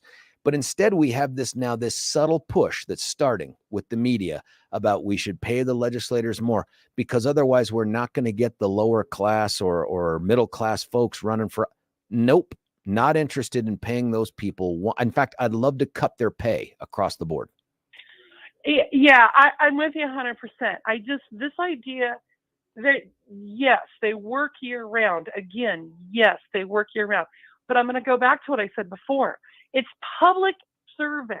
When you run for public office, you are running for public office out of a higher calling to do what is right for your community. And they have these lower, whatever, I don't know what to call them because there's nothing, we have to have laborers. We have to have blue collar laborers. If we don't have people that work at McDonald's, we're not going to, you've got to have people across all facets of life making all different levels of wages. This idea that we have to even out wages, pay people more money, I'm sorry. What cracks me up is because these journalists, the starting salary of a journalist is less than a state legislator. Yeah. Oh, so, hold on, Sherie. Are you saying that the taxpayers should pay you more? Well, no. I'm not.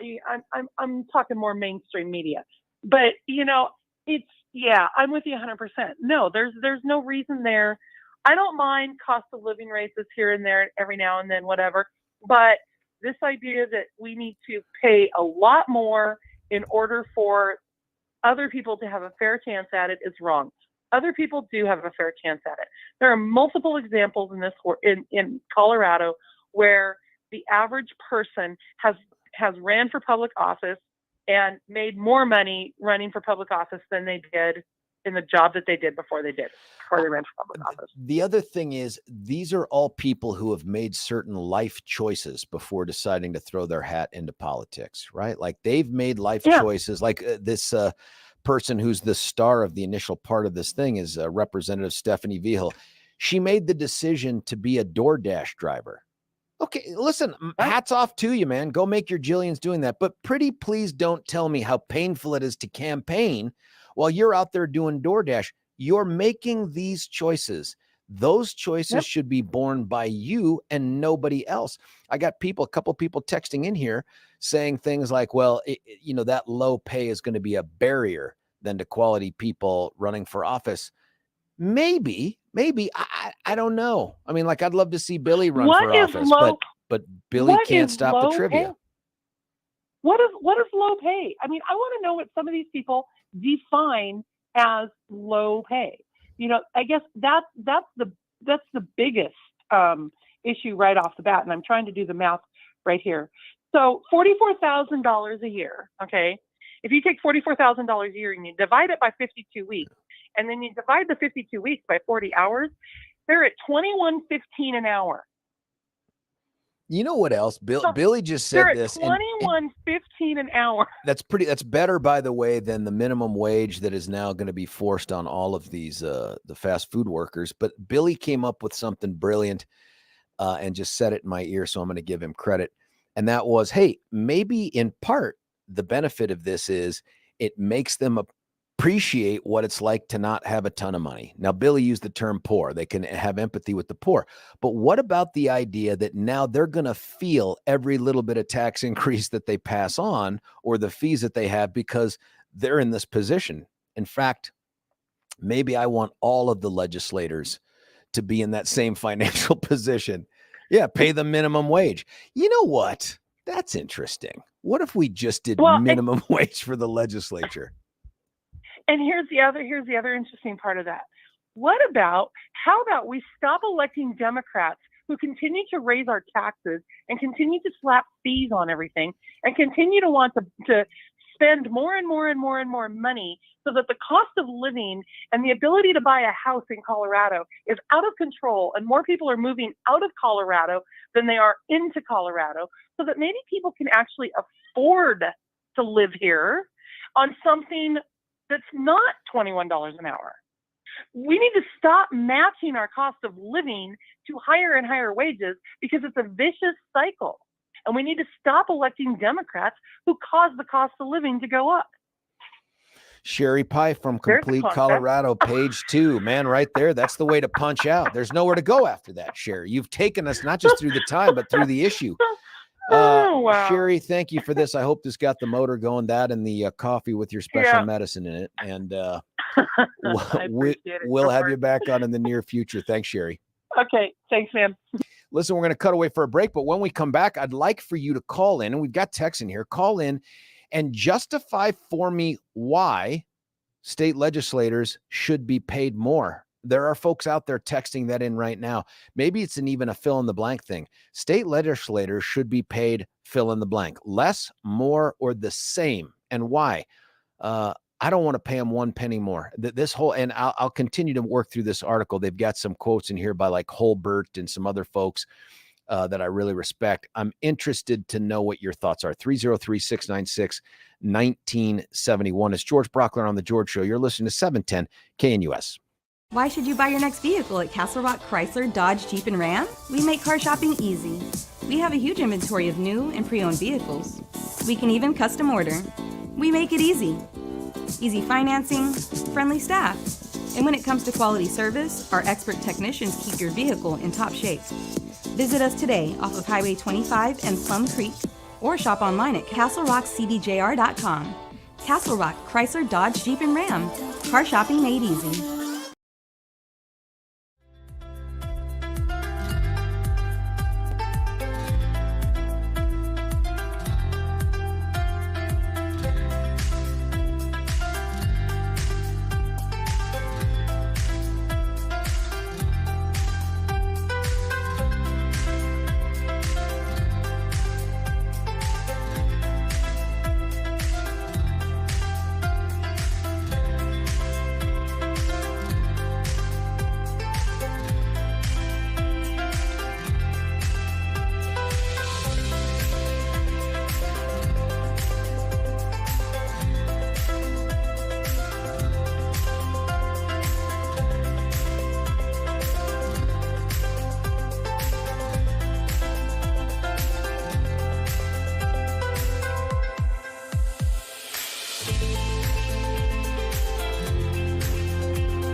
Little Cranberries right here on 710 KNUS. George Brauchler back with you. My thanks to Sherie Peif from Complete Colorado, page 2. You can check out all of her good stuff there. I kind of sprung on her this thing because I found this article. Billy and I talked a little bit about it, by Hannah Metzger from the Gazette. It's long. I mean, it's, most of your articles have word count limits. This one must be in the billions or something like that. It is a long article, but it's not bad. It's a good read. But the point of this thing, I think, really is to push the idea that legislators just aren't getting paid enough. And because of that, we're getting a different kind of representation. So here's one of the statistics nationally. Less than 3% of state legislators worked in manual labor, service industry, and clerical jobs at the time of their election, while 52% of their constituents hold those working class jobs, according to data compiled in 2018 by Duke University political science professor, somebody. Not going to give him any airtime on that. It says, in theory, citizen legislatures like Colorado's are meant to assure its members are ordinary citizens, providing a part-time structure and low pay to keep legislators in the workforce and in touch with their communities. That was Billy's point. It says, but in practice, the financial burdens of public office often shut out lower-earning individuals from the candidate pool and make it doubly difficult for those who must balance policymaking with their jobs. Cry me a river. One of the texters here, and you guys have been great about this, but call in and have the conversation. 303-696-1971. If we paid more, would we get a higher quality legislator? I mean, do you know of people that are out there that are like, man, it's $44,000 a year for 120 days and all this other stuff. If they would just bump it to 55 or 65, I'd get in the game. Are we going to get a better product out there on the field? But one of the textures here, I thought this was great, was don't pay them more, shorten the session to 60 days. That's fantastic. I mean, if your employer came to you and said, I can't pay you any more money this year, I'm sorry, things are tight, but we're going to a 4-day week without increasing the number of hours on the other 4 days. That's like a pay increase, right? That's a huge benefit. You just now have an extra day in your, we're going to give them back 2 months of their lives to not be trapped in that god-awful gold dome working the session. This, to me, is the direction we ought to go. I can't remember where I was talking with some former legislators, and they said, without a doubt, we have way too many bill titles. There's 5 for every legislator. That's at a minimum, without getting some special, gift or granting of more titles from the leadership. That's 500 potential new bills a year. No wonder they're spread so thin and so busy. With 5, they can just come up with messaging bills. Do you know what I mean? Like, I want to arm fetuses in the womb so that they can shoot and kill the abortion doctors. Some of those are ridiculous bills. The other ones, I want to offer abortion to kids in utero so that they can abort their future unborn. These crazy bills that are meant to signal to the political base who you are, that have no chance of ever making it out of committee. Those might go the way of the dodo if you said, now you don't have 5 bullets in the chamber. You get 3 in your wheel. You get 3 or maybe 2. What if we just went to every other year? Maybe that's the answer. I love this direction. Don't pay them more. Ask less of them. Would Colorado be worse off if our legislature did less? Let me think on that. If they only met every other year for 120 days. And then if that got to be too burdensome because, DoorDash, then we go to every other year for 90 days, then every other year for 60 days. In fact, the more complaining about the pay, the shorter the session gets, to the point where, and I think you and I benefit, we actually have an every other year long weekend legislature. Then you could guarantee that only the top couple bills would get any focus at all. Do we need 500 bills to fix what's wrong with Colorado? I think we've taken the wrong approach here. I think this is a brilliant idea, texter. Nice job. Here's some more texts. We have a regular labor type job. You can't just take time off to go work in the legislature 4 months out of the year. Real jobs don't work that way. That's true, unless by real jobs, you mean only those where you work for someone else for an hourly rate. Because to me, a real job also includes being self-employed. like I am. Now, I can't take 4 months off of the radio. I think justifiably, these people freak when I take 4 days off to go do military stuff or other. I get it. But I don't consider that a real job. I just consider that a different kind of job. Money never gets a better product in relation to government. This is a civil service job. They need to do it for minimum wage at best and keep their current job. You know what we could do? How about this? I'm just floating this as a possible idea. I'm not saying that we have to do it. Right now, when you serve on a jury, there are protections you have, regardless of how long that jury duty is, from your employer taking action against you. What if we created a similar type of protection? It's just a conversation piece. I'm not advocating for it. It's a talk piece. A similar protection for people who wanted to go work in the legislature, or at least for as long as the legislature's in session. A similar kind of position. I don't know. I mean, I dread the idea of one more tax dollar going to the people who put garbage on the ballot, like lie to us about forfeiting our Tabor refunds for eternity under the guise of barely cutting at all any of our property taxes. Why should those clowns be given any more money? I don't think they should. Instead, let's lighten the load for them. Let's give them more DoorDash time. I love this idea of 60 days. I think we ought to do, doesn't Nebraska have a unicameral legislature? Why don't we amend the state constitution to have, do we really need a House and a Senate that are both population based? I mean, you know, in Congress, the Senate is based on the state. It's based on that sort of, those borders. Regardless of your population, every state gets 2 senators, right? The House is population based. Here in Colorado, we have a Senate and a House that are both based on population. Why? What benefit is that to taxpayers? Maybe what we say is, hey, if you guys agree to put on the ballot swallowing up one of those branches and we can go Nebraska unicameral, whatever we're spending on those people, we'll distribute amongst the existing legislators afterwards. If we can cut down, what if we just had a state Senate or just a state House? I mean, this idea of expanding the legislature by giving them more money, no, thank you. I don't think so. It's just a conversation piece. And then we could go maybe to every other year. Here's another text. I think you could pay legislators $50,000 and not increase the rate at which you're courting people who just want to get wealthy.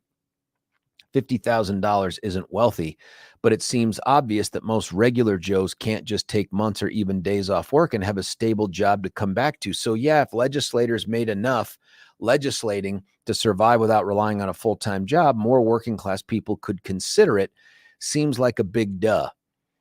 It only seems like a big duh if you're okay asking taxpayers to subsidize someone's political whims. I just don't agree with that.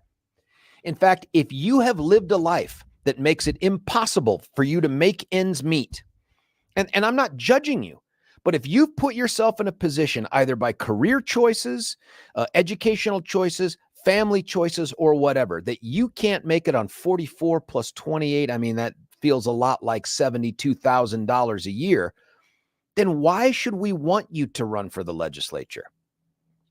Why should we want to subsidize that kind of decision-making? I know someone's going to be, that's just super elitist. It's not super elitist. I'm not saying you got to be rich to do this, but if you've made life decisions like, I just want to drive DoorDash, good for you. I'm glad the economy supports that. But why now should the taxpayers come in and underwrite your decisions and then subsidize you to be able to be in the legislature? So someone texts in, so now you're praising Nebraska. Go Big Red. Slow your roll, buddy. I'm only willing to talk about Nebraska because they just got beaten like baby harp seals in Saturday by Prime. Listen, Billy says we have to have a break because I've just talked through this whole thing. Listen, we will cut away for a break. Not until, though, I got to run a quick thing by a guy named Dan Kaplis. Dan, by the way, is also Go Buffs, Go Prime, undergrad and law school. That's because he's a genius. All CU law grads are borderline geniuses. Dan's just firmly in that camp.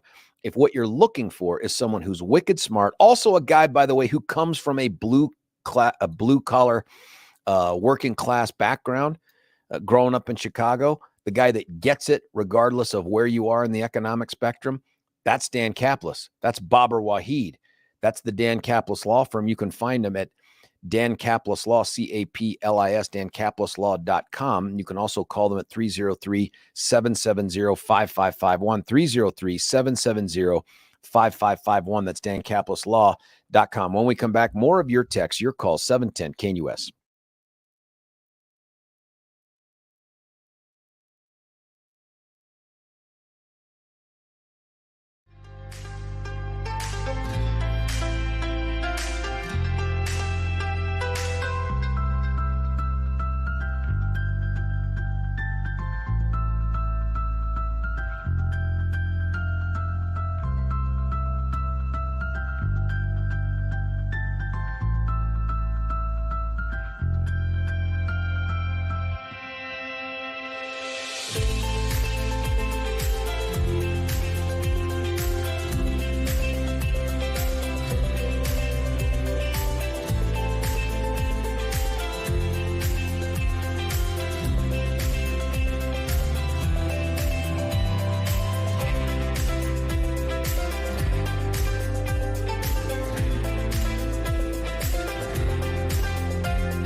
Love me some Stevie Nicks rumors. Fleetwood Mac, George Brauchler, back with you here on 710 KNUS. Listen, we're out of time to finish all the texts that are here. There's a ton that are in here about paying more and they qualify for PER and all that other stuff. And here's Jacqueline, of course, saying, please don't badmouth Nebraska. You understand the reason for it. Listen, when we come back, Carissa Byrne Hessick, she's a distinguished law professor out there at the University of North Carolina. She's written a book. This book is interesting. It's about punishment without trial while plea bargaining is bad. Stick around for this fascinating conversation. George Brauchler, 710 KNUS. Imagine the lifelong impact of a journey to the Holy Land, surrounded by like-minded travelers. Picture yourself stepping foot in iconic locations right out of history. With nationally syndicated radio hosts Dennis Prager and Mike Gallagher, you'll gain firsthand understanding of the spiritual and political importance of this vital region. Hi, it's Mike Gallagher here. I hope you'll join Dennis Prager and me on an amazing journey through Israel in October 2023. Discover Israel's vibrant culture and why this nation is such a strategic partner for the United States. Join Dennis Prager and Mike Gallagher on this life-enriching Israel tour, October 25th through November 3rd, 2023. For more information, call 855-565-5519 or visit standwithisraeltour.com.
George Brauchler back with you here halfway through the Tuesday show. It's the last one of the week for me, and then we turn it over to a whole bunch of other folks who just aren't going to be as entertaining, but I'd still listen. I am off doing some military duty here in the Northeast, and then I'll be back with you on Monday. You may have been following that since the January 6th, you call it whatever you want, insurrection, insurgency, rebellion, tour gone wrong, whatever. There have been 1,146 defendants, according to the U.S. Attorney's Office out of the District of Columbia, who have been charged. Of those, 657, it could be increased now, but 657 individuals have pled guilty to a variety of federal charges, some of whom who have ended up in prison. They've pleaded guilty to misdemeanors and felonies or all these other things. That normally, for a guy who spent a career, as you know, as a prosecutor and a defense attorney, I've spent 28 years in the law doing one side or the other of a criminal courtroom. That to me says most likely that these guys had something going on. You don't always plead guilty to the thing that you did, but there's something going on. So I'm reading an article about this, and pops up this very, very interesting book by our next guest. This book is interesting because it's called Punishment Without Trial: Why Plea Bargaining is a Bad Deal. And for a guy that has been involved in plea bargaining on one side or the other that long, I mean, the countless cases that have been plea bargained, I thought, what? Plea bargaining's bad. And so sure enough, we found the author, we found the book. I read it over the weekend, and by read it, yes, it was Audible. Okay, but that counts in the modern era. Carissa Byrne Hessick. She is a distinguished professor of law at the University of North Carolina. Professor, thanks for joining us. Oh, it's my pleasure to be here. Please call me Carissa.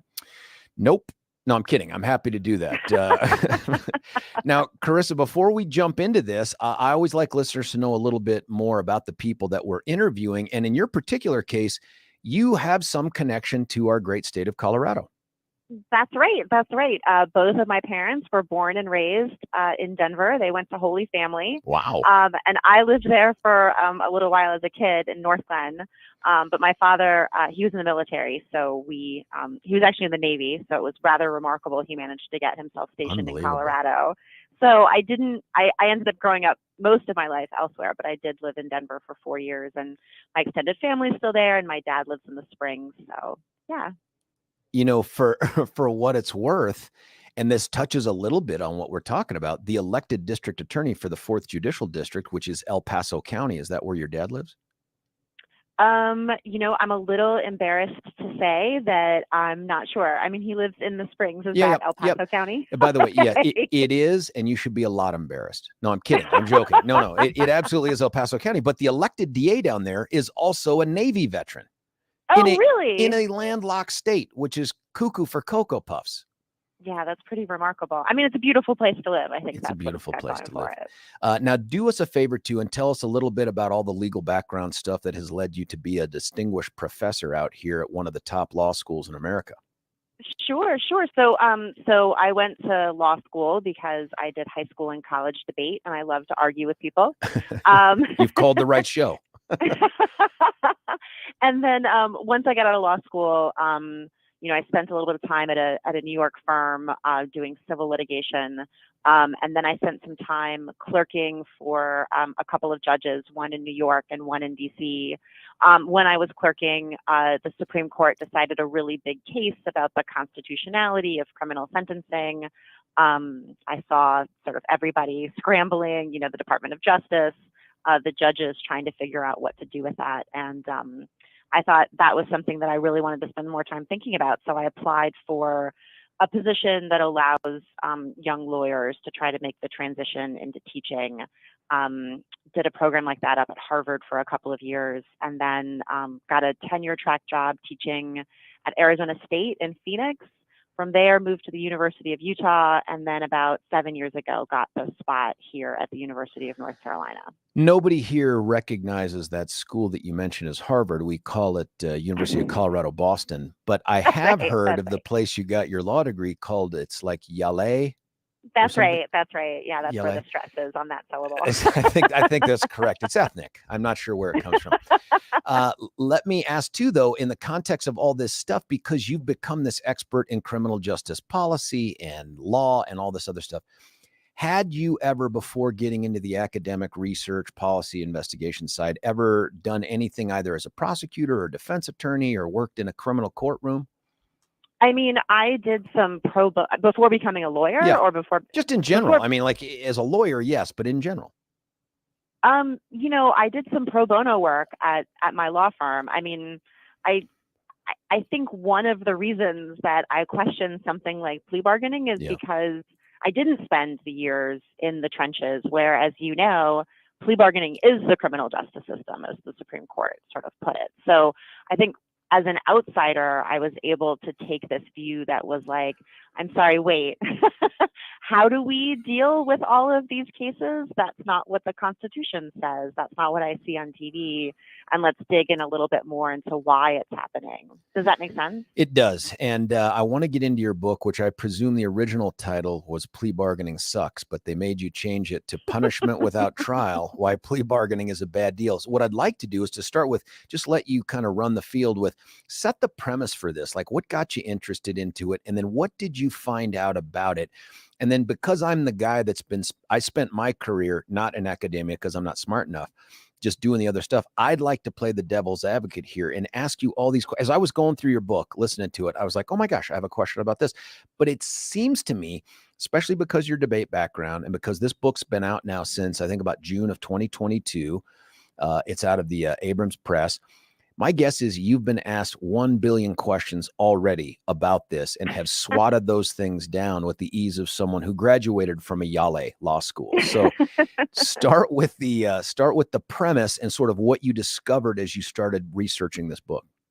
Sure. So look, as I said, I originally wanted to become a law professor because I wanted to study more about criminal sentencing because the world got sort of thrown into disarray. And the more work I did about criminal sentencing, the more I realized that all of the action was at plea bargaining, right? That when a judge was sitting down to decide what sort of sentence was imposed, oftentimes the judge's hands were tied because of decisions that had been made through negotiations between the prosecutor and the defense attorney. So I decided, I should learn a lot more about that. And like most academics, I started with the formal law, right? Like what's the law in the books? What are the rules that govern plea bargaining? And the truth is, there aren't very many. Like the courts let the lawyers sort of do what they want. And there are very, very, very few legal requirements that have to be met when it comes to plea bargaining. And the more I looked into it, the more troubled I became by that. And the more I started to see some plea bargains that I thought, if there were more of a legal process, they wouldn't look the way that they did. And when I say plea bargains, that seemed problematic, they really ran the gamut from people who were innocent, who had pleaded guilty because there was so much pressure brought to bear on them, to people who had committed incredibly serious crimes and were getting really lenient deals from prosecutors. I think, sometimes cases like this make the news, but I think that the public doesn't realize exactly how widespread both of those practices can be. And then the fact that at the end of the day, what we're letting the prosecutor and the defense attorney do is come up with a deal that both sides can live with, even if that deal isn't really tied to whatever the law is that the legislature has passed and that the public has said, yes, that's how much we want to punish a crime like that. So many questions. Based on your research, is there a national average? And I don't know if it's different between the feds and the state on the percentage of cases filed that end up resulting in plea bargains. Yeah, so we have really good statistics on guilty pleas, right? So that's just the defendant who doesn't say, I plead not guilty and insist on a trial. So in terms of guilty pleas, it's more than 97%, and that's taking both federal court and state courts and lumping them together.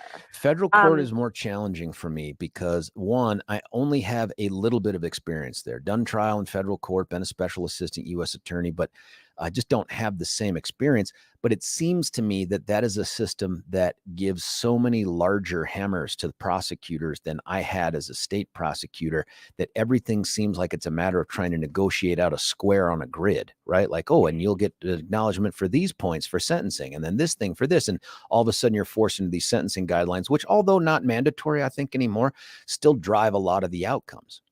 That's right. And I'd say that, that's the story in the federal system that's easy to tell. Look, it's the sentencing guidelines that brought all this pressure to bear for people to plead guilty.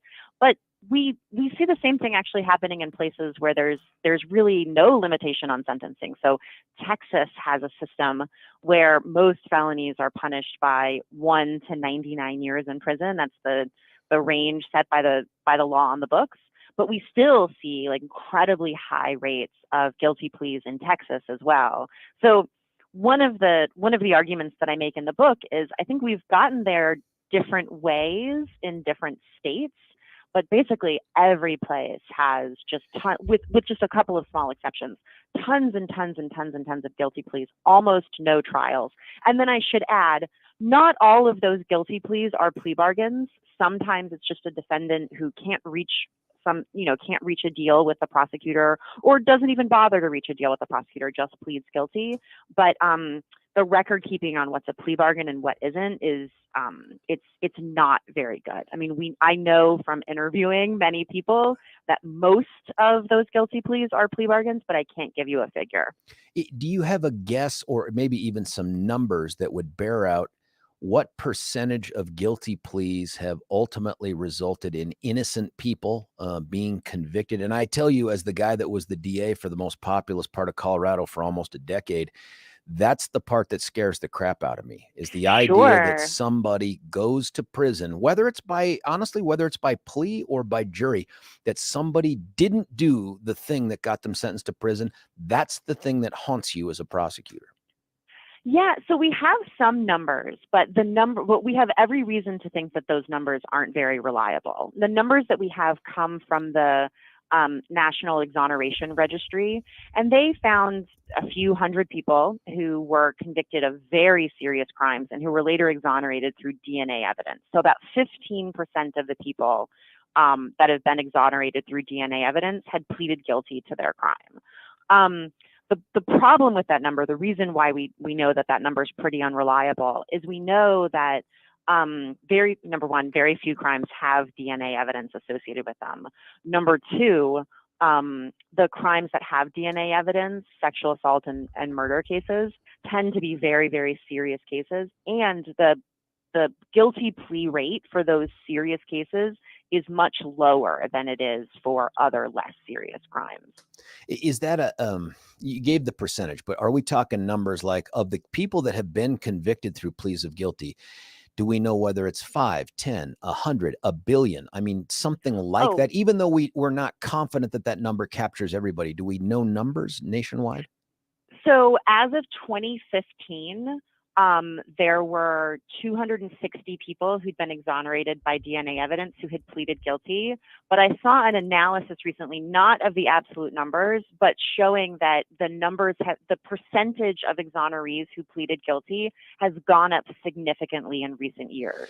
And we don't know if that's because there are just so many more guilty pleas that they're sort of getting to the guilty plea cases when it comes to exonerations. So like I said, we know that, I mean, at this point, it's hundreds of people, but that's not counting the people that, we know that they're innocent and pleaded guilty because we have all of like one of the stories that I tell in the book about the gentleman who pleaded guilty to trespassing in his own apartment because he didn't have his ID with him. He's not on the National Registry of Exonerations, even though he's clearly factually innocent of what happened. It seems to me that it's and in no way am I suggesting that it's okay to incarcerate any person who isn't guilty of the thing they're being incarcerated for or whatever that led to that. But it seems like it's an incredibly low error rate. I mean, if it's hundreds of people in a month, we'd say it was a low error rate given everybody involved in the system. But it sounds like it's a couple hundred people that we know of, admittedly, over decades, because those are the people that are likely still languishing in prison. But let me ask you, what then is and here's my hope, by the way, Professor Hessick, and we're talking with Carissa Byrne Hessick. She is a former Coloradan whose dad is a Navy guy that ended up in landlocked Colorado. So take that for what it's worth. I'm kidding. And she is talking with us about this book that I found incredibly fascinating, Punishment Without Trial, Why Plea Bargaining is a Bad Deal. Depending upon how much time you have, Professor, I would ask you a different set of questions because I really want to build up to, okay, you've set the stage. Here's the problem. What's the solution? Like, how do we fix this? But if you're leaving us in a couple minutes, I got to go right to those questions. Otherwise, I'd love to continue to flesh this out. Sure. How busy are you? And you know what? and George, I'm so sorry. I should have said, what happened since 2015 that's really important, that probably inflates those numbers a lot, is we had some drug lab scandals where we know that in Boston, for example, but also in some other states, that we had lab techs who were faking results of drug cases. God. So there are hundreds. So that's my error. You asked me for a number. I gave you a number from 2015, not realizing that the case in Boston and some of these other cases broke later than that. So the absolute number of cases is definitely much higher, but we don't have a good figure, right? Do you know what I'm saying? We don't have a good absolute number figure. So go ahead. Sorry. That makes sense. So my thought was to ask you some other questions about all this background stuff. If you can stay through a break. If you can't, then I'll just... No. Go right ahead. Oh, okay. Great. I'm not teaching today. You've got me. Oh, I love that. So when you talk about the problems with the pleas and whatnot, what I took away from the book was, in addition to some horrific, and I hope they're one-off anecdotes, because some of the stories that you put in there, I'm like, dear God, I would fire someone that worked for me that engaged in that kind of heavy-handed plea bargaining. Aside from those things, it felt like a lot of this was based on the idea that it was unfair to ask someone to give up a constitutional right in exchange for different lesser charges. Talk about that. Yeah. So normally in the United States, we don't pressure people to, or we're not supposed to let the government pressure people to give up their rights, right? So we don't get to say, like, don't vote or we're going to impound your car or something like that. We also don't say that you are allowed to condition benefits on somebody giving up their rights. So for example, if I got Social Security benefit from the state of North Carolina, they couldn't tell me that I'm not allowed to go to church or I'm not allowed to petition the government to change something. We say that that's placing an unconstitutional condition on the benefit. So the problem, as I see it with plea bargaining, is we've suspended those ordinary rules.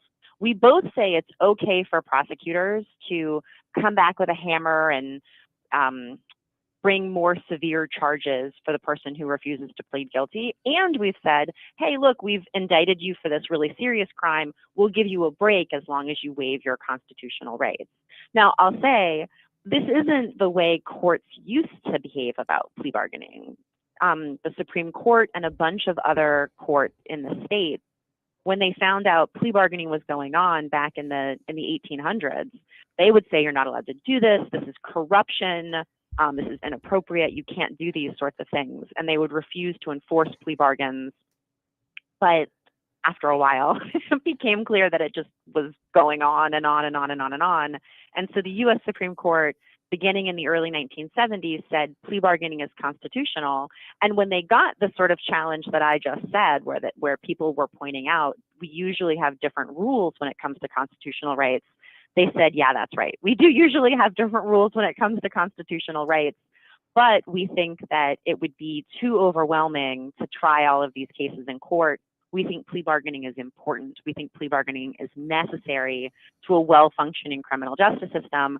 So basically, we're going to not have plea bargaining play by the regular rules. Basically, they're going to not entirely enforce the Constitution. What about the idea, though, that a judge is required to ascertain whether the defendant who's entering their plea does so knowingly, voluntarily, and intelligently? Why doesn't that address that?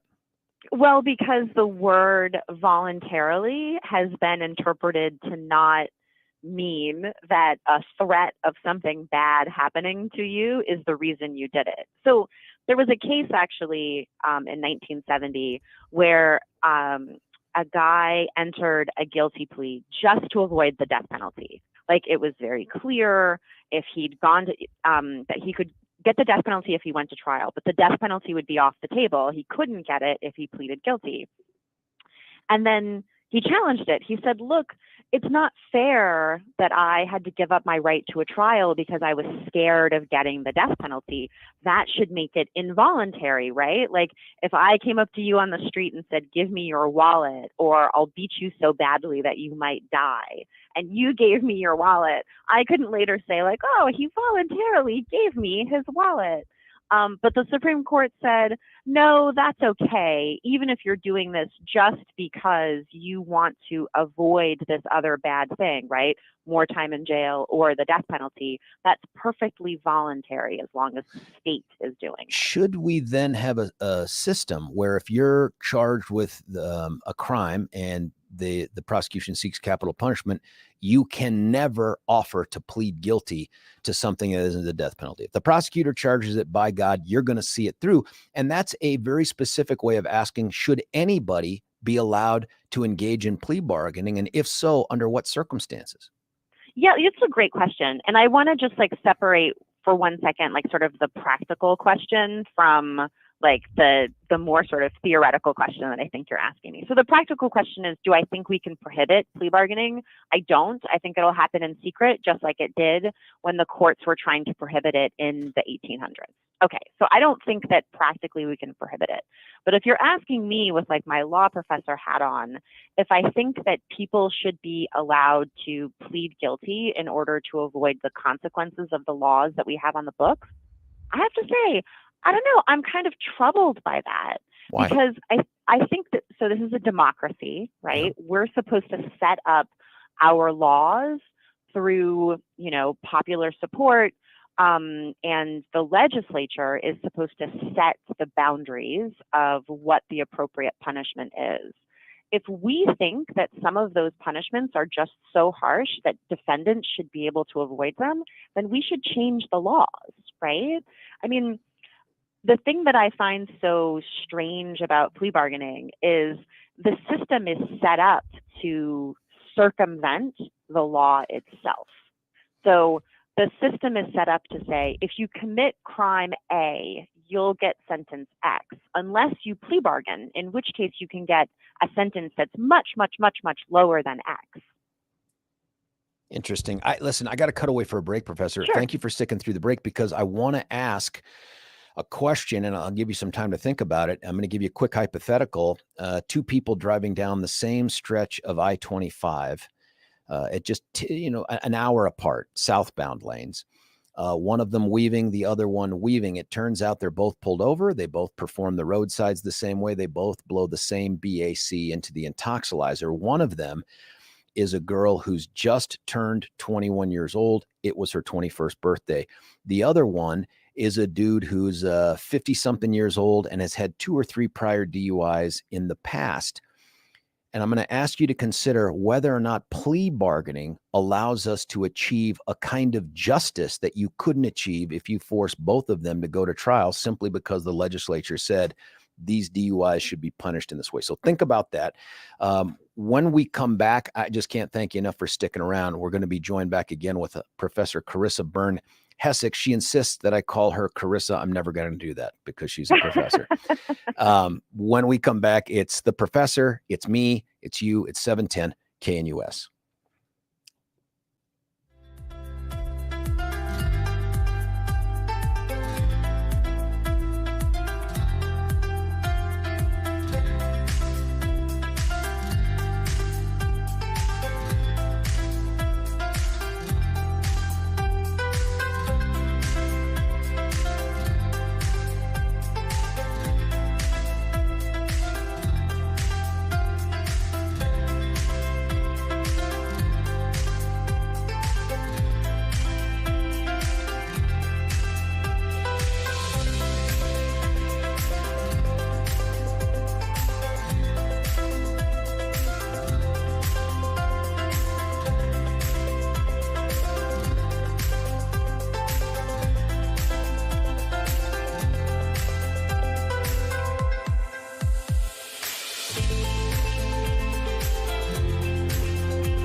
George Brauchler back with you here, 710 KNUS. Before we get our guest back up on the phone here, I just need to remind you about some great work that some folks at Step Denver do out there in Denver without taking a single taxpayer dollar.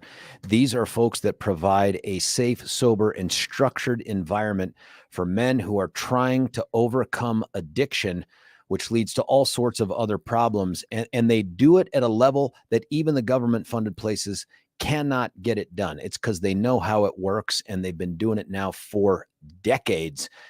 But the thing is this, if they don't take taxpayer dollars, how do they keep their doors open? It's you and me. That's how they keep their doors open. So if you've got a truck, an RV, a car, a bike, something that you can turn over to them, they will maximize your tax benefit from that thing, and they'll convert it into the kind of money. Each car is like a guy in the program for 2 or 3 years. It's crazy what they do to these things. And I'm telling you, I have one, like a 2011 Traverse, rotting in front of the house right now. And Billy's going to get involved with some media stuff. We're going to make this happen. I'm going to send this over to the good folks at Step Denver, and you ought to consider doing it too. Free tow, hassle-free, save a life. How many things can you do with a used car that includes saving a life? This is how you do it. 303-296-9020, 303-296-9020, or you can visit them at stepdenver.org. That's stepdenver.org. Throwing caution to the wind and risking what remains of her fragile credibility, we are bringing back up Professor Carissa Byrne Hessick. Thank you so much for sticking around for the rest of this interrogation. It's my pleasure. So I love the question that you posed to me, the hypothetical about the 2 people arrested for DUI. Yeah. One, an older gentleman with a past record of driving drunk, and one, a young woman who just turned 21 and was celebrating.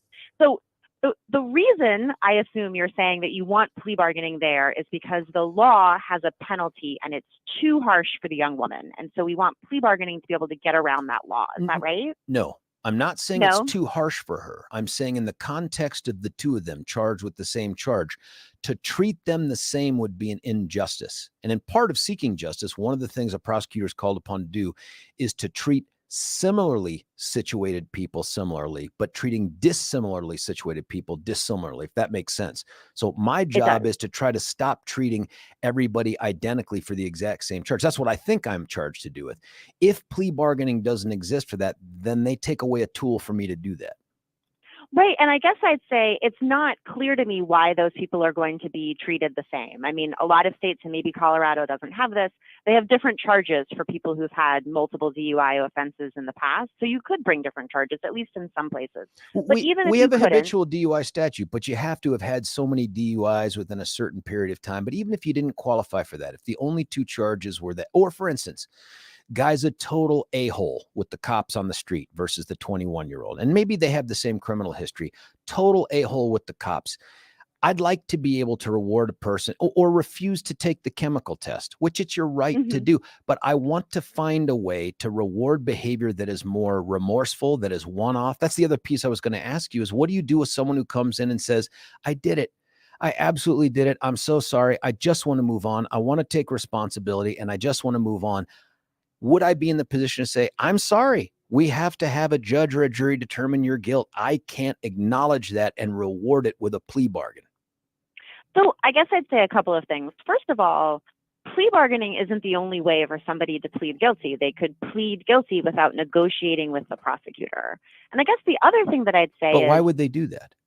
Why would they not do it if they, as you said, are sincerely remorseful and they are taking responsibility? Because they're saying, wait a minute, if I go into court and I'm remorseful and I want to take responsibility, I get the same conviction as the guy who says, screw you. I'm going to put the victim on the stand. I'm going to make my daughter testify about how I sexually assaulted her. And we should both be in the same position at the end of the day, because if I don't get the same deal, it's a trial tax. I mean, that's tough for me. I mean, plea bargaining allows me to protect victims and to, from being re-victimized in a courtroom, if that's something that makes sense. Okay, so a couple of things. So first of all, we know that people plead guilty even without plea bargaining. And there's a really good study from Stephen Schulhofer out of Philadelphia back in the in the 80s, where Philly, I said plea bargaining is basically everywhere, but not a couple of places. And Philly was one place that they didn't really have plea bargaining. And 40% of people still pleaded guilty. So people do plead guilty even without the incentives of plea bargaining. That's to number murder one. and the big Pardon? charges. To murder and the big charges, the rapes, the robberies, all that stuff. I don't know whether he broke it down like that or not, but again, like, if the point is that you're trying to make is you don't want to make people, like witnesses and victims, come testify at trial, I guess I would say there's another constitutional right that people have the right to be confronted by the witnesses against them. And we do want juries making credibility determinations. And I guess at the end of the day, if this is really about just coming up with a more appropriate sentence for somebody based on their behavior, based on their past, based on whether they seem remorseful, traditionally, before we had plea bargaining, so for hundreds of years, that was done by the judge, and it was done in open court, and it was done in a very transparent manner where the judge had a certain amount of sentencing discretion and then would explain why one defendant was getting a harsher sentence and one defendant was getting a more lenient sentence. And I'll say, I think that transparency is really important in a democracy, but even if you're not talking about democratic control of the criminal justice system, because if these things aren't transparent, we know that there are abuses. I'd like to hope that prosecutors would only make decisions based on what they thought someone truly deserved, but we know that that's not true. We know that certain cases don't get taken as seriously because the victims aren't seen as worthy. We know that some defendants are given better deals because they are politically connected.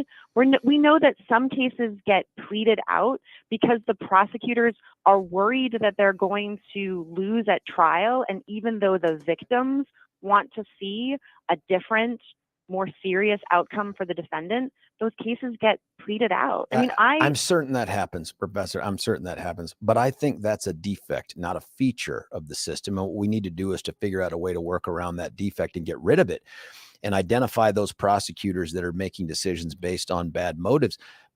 And first off, I want to clear this up. I would never offer a plea bargain to keep witnesses from having to testify. But when you talk about a charge of a father sexually assaulting their daughter or their son, this is a child who would have to testify at court. There's no way around that. The idea that I could say, listen, I'm going to spare this kid. What every mental health professional would tell you would be a traumatic, potentially PTSD causing incident in order to come up with some sense of justice that gets us where we want to be, but also protects that kid.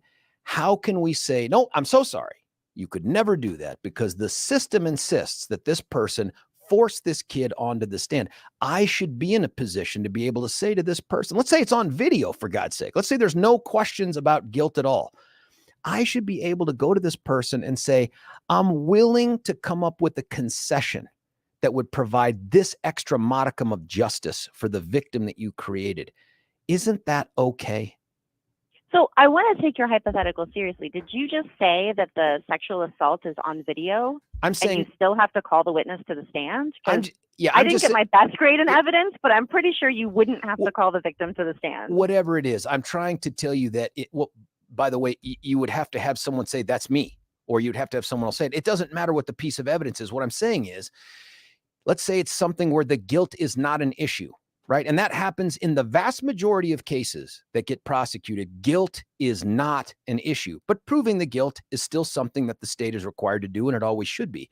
These aren't plea bargains where we're like, I wonder if you really did punch your wife in the mouth. We know, they know, they've confessed, they've said some things to it. So I want you to picture a case, though, involving a victim that the prosecutor may want to try to prevent from going through the ordeal of testifying against this person for reasons completely disassociated with whether they did it or didn't. Shouldn't a prosecutor be able to do that? No. I don't think so. And I'll tell you why. Because the prosecutor is sometimes A, going to get the guilt innocent question wrong, and B, we want juries making these decisions. I'm saying, and not dude just prosecutors. confesses, right? I'm saying guilt If is he not an issue. if Yeah. he confesses, you don't have to put the victim on the stand. Like, I'm really glad that we're having this conversation, but like, I'm a little concerned that in trying to come up with a hypothetical where you think that guilt is so clear, you've also talked yourself out of a hypothetical where the victim's testimony is necessary. Yeah, let's say the confession got suppressed. Okay. Okay, so guilt's still not an issue, right? Like, dude said he did it, right?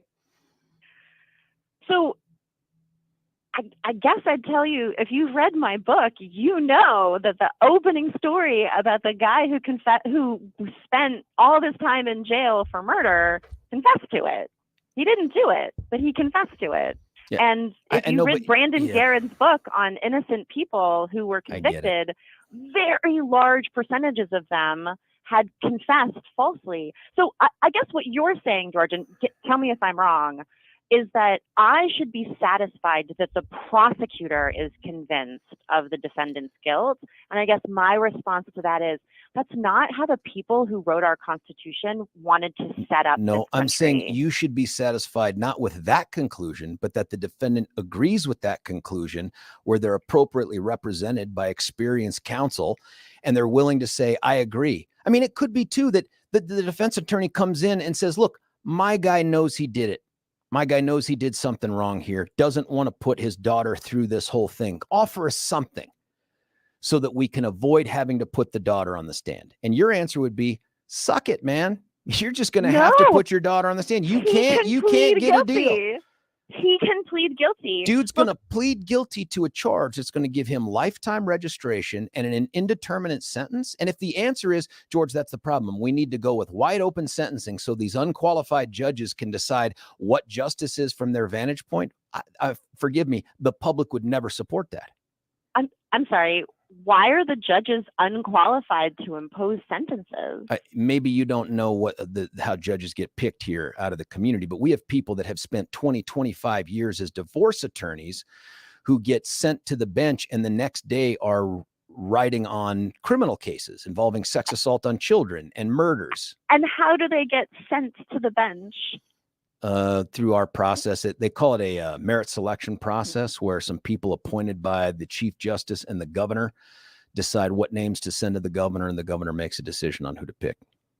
So that sounds like the separation of powers to me, where you have the judicial branch passing after decisions have been made by the executive branch. Well, I actually don't know if DAs are part of the executive branch or the judicial branch in Colorado. It's the Different executive. states do it differently, but I will say, like, it sounds like you're taking issue with judges passing sentences, which, again, before plea bargaining became a thing, happened for hundreds of years.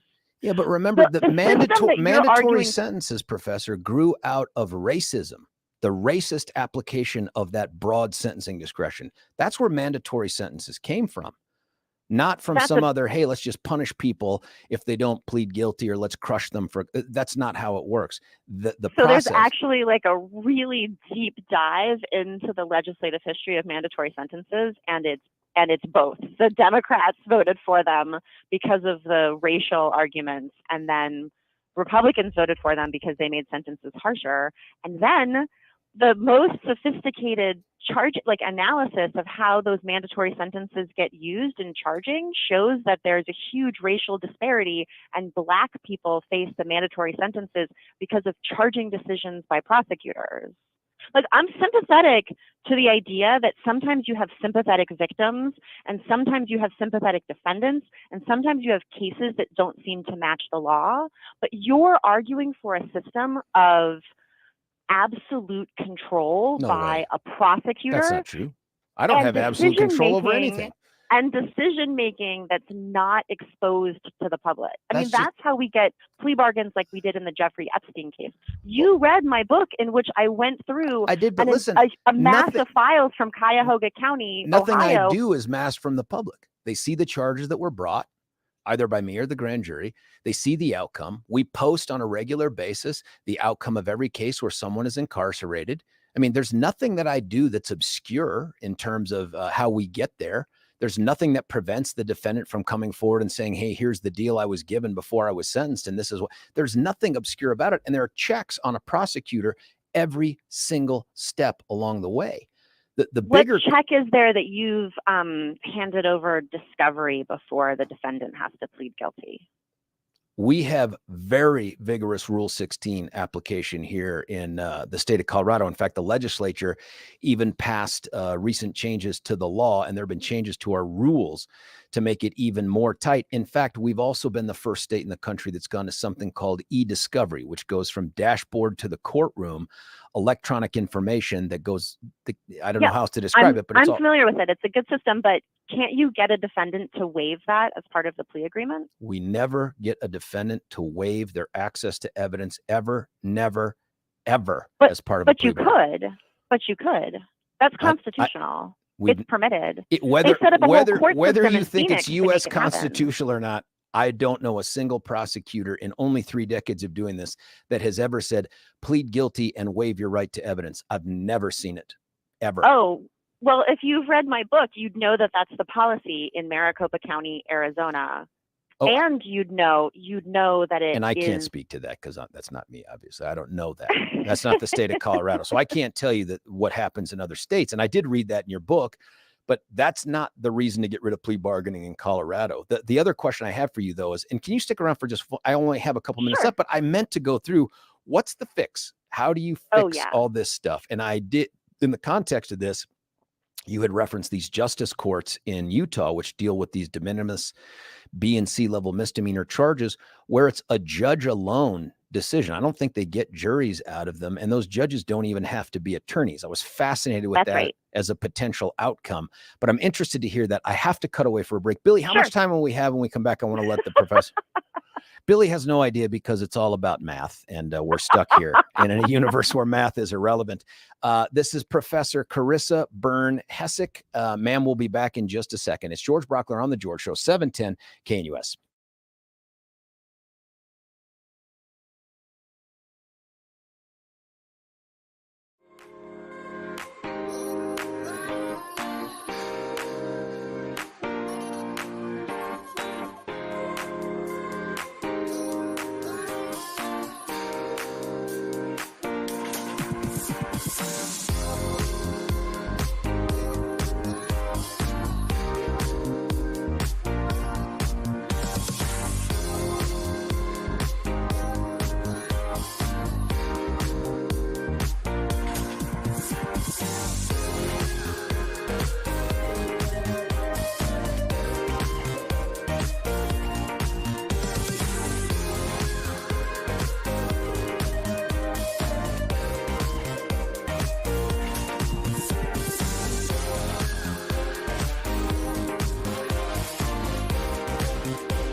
One of my favorite interviews that we've had, probably because I'm a nerd on some of the law and the procedure stuff here, and Professor Carissa Byrne Hessick is such a smart expert on it.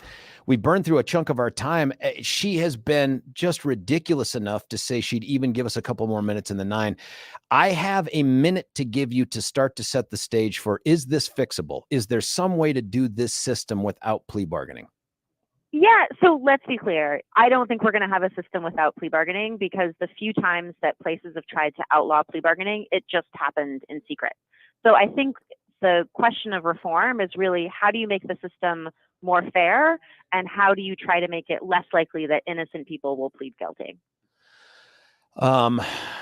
Yeah, that's a great way to set the stage. One, and we'll get to that over the top of the hour. If you, and there were a bunch of recommendations you made at that second to the last chapter in the book, and we'll talk about a couple of those when we come back. The only other thing I'd say before we cut away for a break is I did see you tout a Alexandria, Virginia prosecutor who'd said, "Hey, we're just simply not going to prosecute a class of charges that's marijuana." Since then, I think they probably legalize recreational marijuana, or at least small amounts of it. And I'm intrigued by that, given the idea that, hey, if the legislature has already said these crimes are worth this punishment, you shouldn't plea bargain them to thwart the legislature's intent. Dang it, Professor, the book is too provocative. I can't get it done in an hour. Thank you for sticking around. Or you can even call back at 9:03 and you can have some time to go do whatever. Oh, Billy says stay on hold. All right, so listen, we're going to figure out what we're doing here. It's Stump, Professor Carissa Byrne Hessick, If You Dare, George Brauchler, 710 KNUS.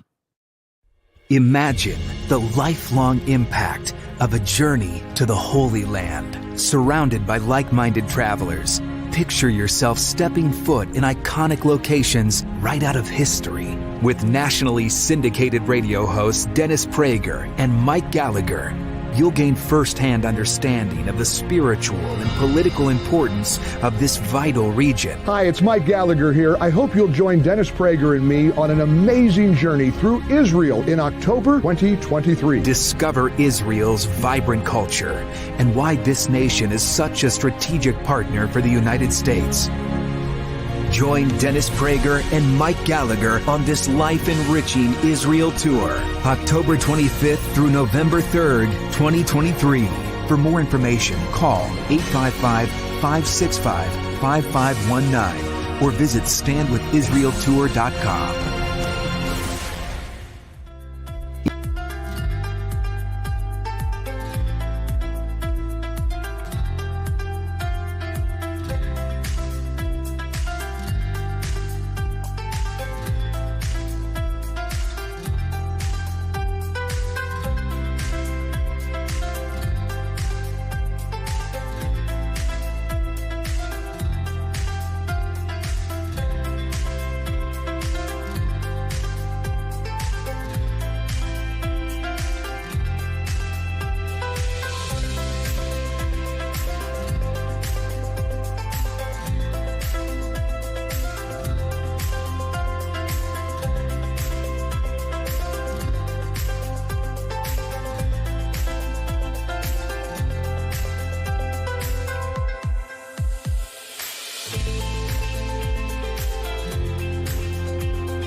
Well, welcome to the last hour of the Professor and the District Attorney Show. It's George and Carissa continuing on. I can't believe that Professor Carissa Byrne Hessick from the University of North Carolina, that's Tar Heel country out there, she's a distinguished professor, has a book. I really think you should check it out. It's an easy listen/read. And admittedly, I did it through Audible because when you got the 4 kids and stuff, that's all you're doing is listening. Punishment Without Trial: Why Plea Bargaining is a Bad Deal. I don't think we've ever had a guest that stayed on over the top of the hour, Billy. I don't think in studio or out of studio we've ever done that. That just probably indicates that the professor has been drinking a lot of cough syrup before she made the decision to stick around on this show. Thank you so much, Professor, for staying with us. My pleasure, George. I think what happened was you got out early that I was a debater. That's why I went into all of this. And I think you and I both are desperate to win this argument, but I'm not sure we will. I don't know that you're in a position to win because I'm right. But I'm kidding. Listen, let me set the stage with this because you have some specific solutions you wanted to talk about. I think that's an important part of this. You spend like 9 chapters building up to what I think is the great takeaway of this is maybe how we address this. So I'll set the stage in this way. Just last year, 2022, there were 1,874 DUI cases filed in our jurisdiction of Arapahoe, Douglas, Elbert, Lincoln counties, about 1.1 million Coloradans. If every one of them could only be resolved by a trial in front of a jury, we'd probably have to build 20 or 30 more courthouses and run them 24 hours a day with tens of thousands of jurors called. And that's just the DUIs. How can this problem that you see with the system, the plea bargaining reliance, be resolved? Yeah. So, I mean, I think the point really isn't to get rid of, at least my point, isn't to get rid of plea bargaining, because I don't think that we can. I think the point is to make it fairer and to make sure that innocent people don't plead guilty. And there are a few different ways to do that. One way is to just reduce some of the pressure that can be really overwhelming on people to plead guilty. Like when people are being held in pretrial detention and they're told that they would be released with a sentence of time served if they agree to plead guilty that day. That's I don't know that there are many innocent people who wouldn't take that deal. So if you're going to give somebody an offer of time served, then they should probably be released so that they can then make a decision about whether they'd like to plead guilty or not. Real quickly on that point, though, doesn't your trust of their willingness to abide whatever comes of the law, or maybe even a probationary supervisory sentence, isn't that enhanced by someone who's willing to say, listen, I acknowledge I did wrong, I'm taking responsibility, as opposed to, no, screw you? So I don't think that whether someone should be held before trial should be a question about remorse, right? I mean, I think, as I say in the book as well, we should be much less quick to hold people pre-trial. The pre-trial detentions in this country have gone up dramatically since the 1990s. That's a recent phenomenon. So, we can have a safe country and not keep all of these people in trial. It's also, by the way, as expensive as it would be to build all of those new courtrooms to hold all of those DUI trials, it's also very expensive to keep people in jail pre-trial. So if we care about resources, we should probably be consistent about that. I don't think and not just care about resources. It's not when an either we want or. people to give up rights. It's not like people are waiting around in jail for their DUI trials. I mean, maybe an infinitesimal small amount. So that's not the kind of trade-off. But I'll tell you, Colorado's experiment in doing away with cash bail and encouraging the release and more of these quote unquote low offense offenders has resulted in a spiking of crime, specifically motor vehicle theft. We're number 1 in America in motor vehicle theft because we just won't keep them in jail. I'd have to check the statistics on that. The New York Post did a really good expose on the New York Post, which is, as you might imagine, not exactly a defense-friendly paper, did an expose, a deep dive into the NYPD's claims that New York's getting rid of cash bail led to a spike in crime, and they found that wasn't true. So I'd want to look at the figures that you're citing to see whether it is attributable to getting rid of cash bail, because as you know, motor vehicle thefts and a bunch of other crimes spiked in lots of places in this country, places that did not reform their bail systems. So that's number 1. Not like ours, but go ahead. I mean, again, like I'm not sure how you can make a claim like that, George. You keep telling me you can't speak about what's going on in the other parts of the country, and then you're telling me that Colorado is unique, right? Well, you can only make a unique no. claim if you can speak to other parts of the country. No, that's not true. What I'm saying is I can tell you that Colorado is at least temporarily correlates to that change in the policies and the laws in that area, because there have been studies done, one by the Common Sense Institute out here in Colorado, that did a deep dive on the changes in the law, as well as changes in bail and bond, and the impact on the crime rate, specific different kinds of crime rates. But that's either you're going to say it's coincidence or it's related. And the folks that didn't like the report said those two things are disconnected. They just happen by chance. The people that use their common sense go, thus the Common Sense Institute go, there's got to be something else going on here. But having said that, go ahead with the rest of your fixes for this. So we don't hold people in pretrial confinement. So look, how you make plea bargaining more fair, it depends on if somebody's facing, if somebody's accused of a very serious crime or if somebody's accused of a less serious crime. If they're accused of very serious crimes, then things like mandatory sentences, those are the sorts of things that pressure innocent people to plead guilty. So getting rid of mandatory sentences would really help keep innocent people out of jail. On what kinds of charges? That's not to say that sentences can't be very long. The question is whether they need to be mandatory. One of the things that you suggested in that chapter of your book was, hey, we should only have 20-year sentences max for just about every crime, unless you're like a serial killer. And I may be misstating that, but is that about what was in that chapter? So that's somebody's recommendation, right? That's the recommendation from the Sentencing Project. They said, look, if you look at most other countries, most other Western countries, so we're talking about, places like England and Australia, places that aren't that different from the United States, they've adopted policies where only murder gets, sort of these really extreme sentences, and other people get shorter sentences. And they have some pretty convincing evidence that people age out of crime. So it's not necessary to give somebody a 50-year sentence for burglary. You can give that person a 10-year sentence or an 8-year sentence. And the chances that they commit another crime when they come out are incredibly low, because they will have gotten older and aged out of crime. We don't give anybody 50-year sentences for burglary. Now, it depends, too, if the person had committed a series of other crimes either before or during or after, and whether those were violent crimes. But we don't have any truth in sentencing here in the state of Colorado either. So nobody's getting 50 years of prison for a property crime. But right. But the problem with these sentences isn't necessarily what people are getting, because, as you know, most people are pleading guilty, so they're getting significantly less than what the law on the books allows.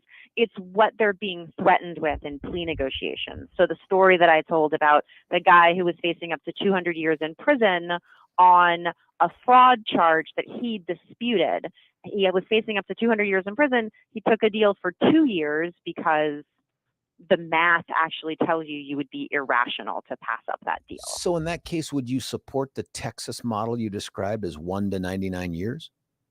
I think that the Texas model has a lot to recommend it in terms of not creating pressure for innocent people to plead guilty as much as some of these other systems do. Should every charge not murder be probation eligible? I don't know about that. I mean, I'm not one of the people who wants to abolish prisons. I think that there are crimes that deserve real punishment. I think robbery is one. I think rape is another. But I think kidnapping is yet another. But I do think that a lot of crimes should be probation eligible. What are some of the other fixes? Yeah, some of the other fixes would be having a neutral third party review the evidence in a case, rather than just having the prosecutor make a decision about guilt or innocence. So you briefly mentioned the justice courts in Utah. I don't think that that's a workable model, but what I thought was really interesting about that model is in having a lay judge, not even like a formal judge, but a lay judge review the evidence, and having that sort of step in the process.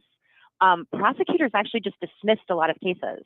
They didn't think either that the judge was going to agree with them, or they didn't think that a couple of hours in the courtroom explaining what evidence they had was worth it. But Those aren't those cases charges, all though, the plea kinds bargain. of charges where you would go, who cares, right? Like they're B and C level misdemeanors.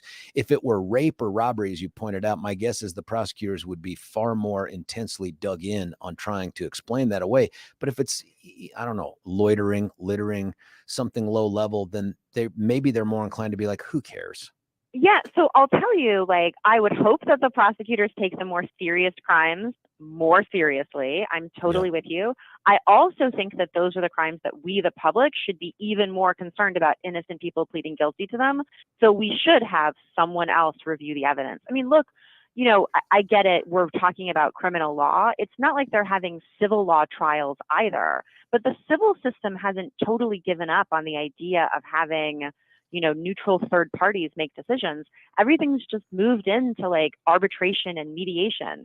We don't have trials, but we have something there that looks a lot more fair than what plea bargaining is. Yeah, but those mediators aren't people that decide whether or not the case can move forward or not. That's the vast majority of civil cases resolved through that system, but it's a negotiated outcome between these two people. The mediator serves as a vehicle to get information from one or the other, but they don't determine whether the case should go to trial. So mediation is just about negotiated outcomes. Arbitration is binding. So it's actually like, you know, it's having somebody decide the case. Mediation, though, can move people in their negotiations because, among other things, they actually talk about the case. I mean, I know you read the book, but your listeners didn't. Whatever might happen in Colorado, there are abuses in the current system, including prosecutors who aren't familiar enough with the cases that they have. Prosecutors who are offering deals before they've had a chance to review the evidence to figure out if this is an appropriate case to proceed with. Having a step in there that forces the review of that information is important, because otherwise we're just trusting that prosecutors will do it, and we know that sometimes they don't. Who appoints that person that serves in that function? And by the way, you run into a bit of a Sixth Amendment issue when many of these charges entitle the defendant to a jury trial. Who's the person who picks that person that gets to sit over the top of the defense and the prosecution that isn't the judge or fact finder? Well, you can set it up in different ways if you want to. I mean, in Scotland, they have lay magistrates. So they're people from the community. They get selected. I don't know if they get selected by the bar or if they get selected by appointed individuals, but it's the same. You know, we have magistrates all over this country as well, and they, you know, get selected in different ways in different places. Ours get picked by the chief judge. I'm just not sure that's a good check on anything. In fact, for me, the check on the prosecutor is the public that puts them in that position. And we're the only state in the country that has term limits as well, by the way. That's right. That's right. Although I'll say, even though Colorado has term limits, we did a national study here of prosecutor elections, and we found that prosecutors in Colorado ran unopposed just as often as prosecutors in other parts of the country. So it's true there are prosecutor just not elections. As often. It's true. That's right. They just don't stand that as often. That's right. There are prosecutor elections, but the people who are voting in those prosecutor elections rarely have enough information to make an informed choice. And they also most often don't have a choice. Only 30% of sitting prosecutors faced an opponent either in their primary or general election. 70% were elected unopposed. Yeah, I get that's a possibility as well. I can just tell you the experience here in the 18th Judicial District, where I was the guy that replaced me. It was the closest election in the state of Colorado that year. A ton of money was spent on it, and it came down to a handful of votes in the most populous jurisdiction in the state. That happens. Some places are more Democrat or Republican, so the fight is in the primary. But at the end of the day, that's right. We looked at primaries too, though. But I would say I far prefer that check on that branch of government, and for us it's executive, than I do with the thumbs up, thumbs down retention on a bunch of judges ain't nobody can name that get to serve until they're 72. Yeah, I mean, I guess the question is, like, do you think that you need a neutral arbiter? No, because our neutral arbiter is the judge and the jury. Except that plea bargaining circumvents them, right? So judges and juries don't have any role in the vast majority of cases in America, right? And then we're back to, but that's plea bargaining. So my question is just, how do we have a system that allows some form of plea bargaining, but also doesn't result in the conviction of innocent defendants, also doesn't result in a system that's really stacked in favor of the prosecutor and doesn't allow defendants a meaningful opportunity to get a fair shake. And the last thing that I'll say is, just so that your listeners know this, they should know that the laws have been warped to fit plea bargaining. There's a few examples in the book, and I have others, of lawmakers who were asked to change the law because the sentences were too harsh. And they will say in public, it's true that 5 years in jail is too much for somebody who possesses crack cocaine. This is an example of Chuck Grassley in Congress. He's like, it's true, that sentence is too long. He's like, but most people aren't serving it. They're pleading guilty.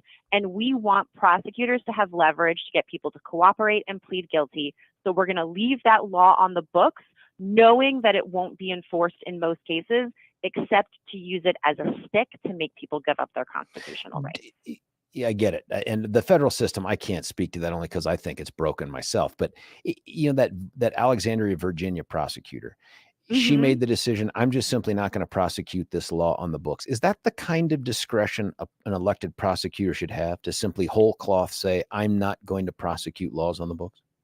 That's a tough question. I'm really torn about whether prosecutors should have that power or not. I think we get back to the marijuana example. For me, isn't the most difficult example of it, though. The biggest example for me is one that comes out of Georgia. There are a handful of prosecutors who just filed a lawsuit about some new law that the Georgia legislature passed, saying they could be removed for office. I know what you're talking about. Yep, I know what you're talking about. One of the DAs, he's a Republican. One of the DAs is challenging the law because he has an office policy of not bringing criminal charges for adultery, because the Georgia legislature never got rid of their crime of adultery. So he's like, really? You want me to bring adultery cases so that I don't lose my job? Like, nobody in Georgia wants adultery to be a crime. But the truth is, and again, we've done studies on this, I'll bet you there are some spouses that do. Legislatures are super good at enacting new crimes, and they're really bad at repealing old ones that people don't care about, right? Reader's Digest runs these all the time. It's a crime to dance more than, or less than 12 inches apart on Sundays in Nebraska and stuff like that. Those laws are on the books. I don't know how we feel about prosecutors enforcing those laws because the legislatures haven't taken the time to repeal them. I get your reluctance, because the hesitation there is, once you say it's A-okay for you to substitute your judgment for the legislature there, where does it end? No, it's exactly. What about a prosecutor? And this is an issue going on right now in the Bahamas. What if you have a prosecutor that says, I just don't believe in spousal rape. I just don't think a husband can rape his wife. And the laws on the books make it clear that they can. We'd be aghast. What if it was like, you know what? I don't think the age of consent is really 15. I think 12-year-olds can be provocative and knowing enough that they can consent. We'd pull our hair out. We'd set fire to things. So, I'm troubled. When it's marijuana, we go, it's weed. But if you take that principle and allow that thing to fester, then all of a sudden you get to say, I don't want to prosecute this. I don't want to prosecute the gun laws. We have a red flag law. I'll never seek the red flag law. I think it's wrong. I think it's unconstitutional. And then all of a sudden it's like, well, what's the point of the law? Is it just some suggestions on how to use your authority, or is it a guideline? Is it telling you what the legislature wants? Professor, you've been great with your time. I'm going to ask this. You can definitely say no. A caller called in and wants to ask a question about no contest, please. We've never had that before. Sure. Would you be willing to take? Sure. I'm just hoping it's not one of my cousins. and oh, by the way, too, before you've been bragging up on Australia, before we cut you loose, I'll get you to this caller. You have landed some damn boondoggle where you're going to go live in Australia and study stuff. And I think it's either barbecuing or Foster's beer, and its connection to criminal justice out there. I don't know what it is, but before we go, I need you to tell us how you landed such a thing. But before we do that, let's go to Jennifer out of Denver. Jennifer, you're on the phone with Professor Hessick and this guy. Oh, I love this conversation so much, Professor. I love the pushback and the debate between you two. And quite frankly, I need a little break from politics. And this has been really a fascinating conversation.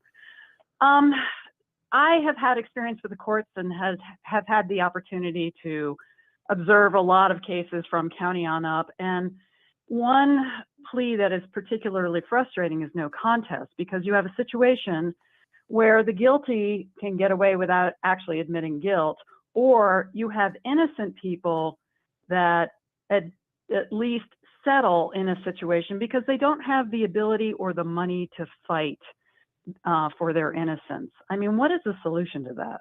Great question, Jennifer. Thanks. I think that's a really tough question, Jennifer. I'm not sure what to tell you. I mean, there are people who I respect who really hate no contest pleas. They think that they are the opposite of what we're trying to do in our system, which is to arrive at truth and justice. And I can certainly see that argument. And I guess the question for me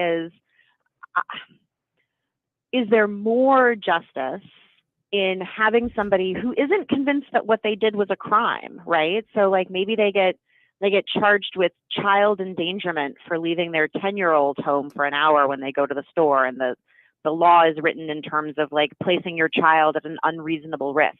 And they didn't think that that risk was unreasonable. Should they plead guilty? Should they say that they did something unreasonable? Or should they be able to say, I don't contest that I did the thing that you're saying that I did, but I don't think that I'm guilty of this crime? I'm sympathetic there, but I can come up with a dozen examples where I'm not sympathetic to it. I think, Jennifer, what you're picking up on, which is something that I think both George and I have hinted at throughout all of this, which is there are no easy answers here. It's really hard to take stances of principle when it comes to criminal justice because it's a messy, messy world. How messy is it out in Australia? My understanding is it's beautiful and there are kangaroos. What in the hell are you doing out there? How is this education? So I'm going to be out there conducting interviews. I'm going back to my roots. I'm writing a new book about criminal sentencing. I'm comparing what we do in the United States with what they do in England and Wales and Scotland and Ireland and Australia. And all the dumpy places in the world. That's you right. didn't pick places Rwanda. That no one would want to visit. You didn't pick Rwanda or Mogadishu. You picked Australia. It's good. So I'm heading out there. I'll be doing some interviews with some judges. But I have to say, I think I got the fellowship in part because they want to talk to me about why on earth a country would want to elect their prosecutors. This is something that they cannot believe. I have journalists that call me from other countries. There's a journalist from Sweden. He keeps emailing me after like a new Trump indictment drops. And he's like, have people yet decided that electing prosecutors is bad? I keep writing back and I'm like, not yet. Like, no, they don't. Like, let's be clear. Like, they're fighting with the appointed prosecutors too. Like,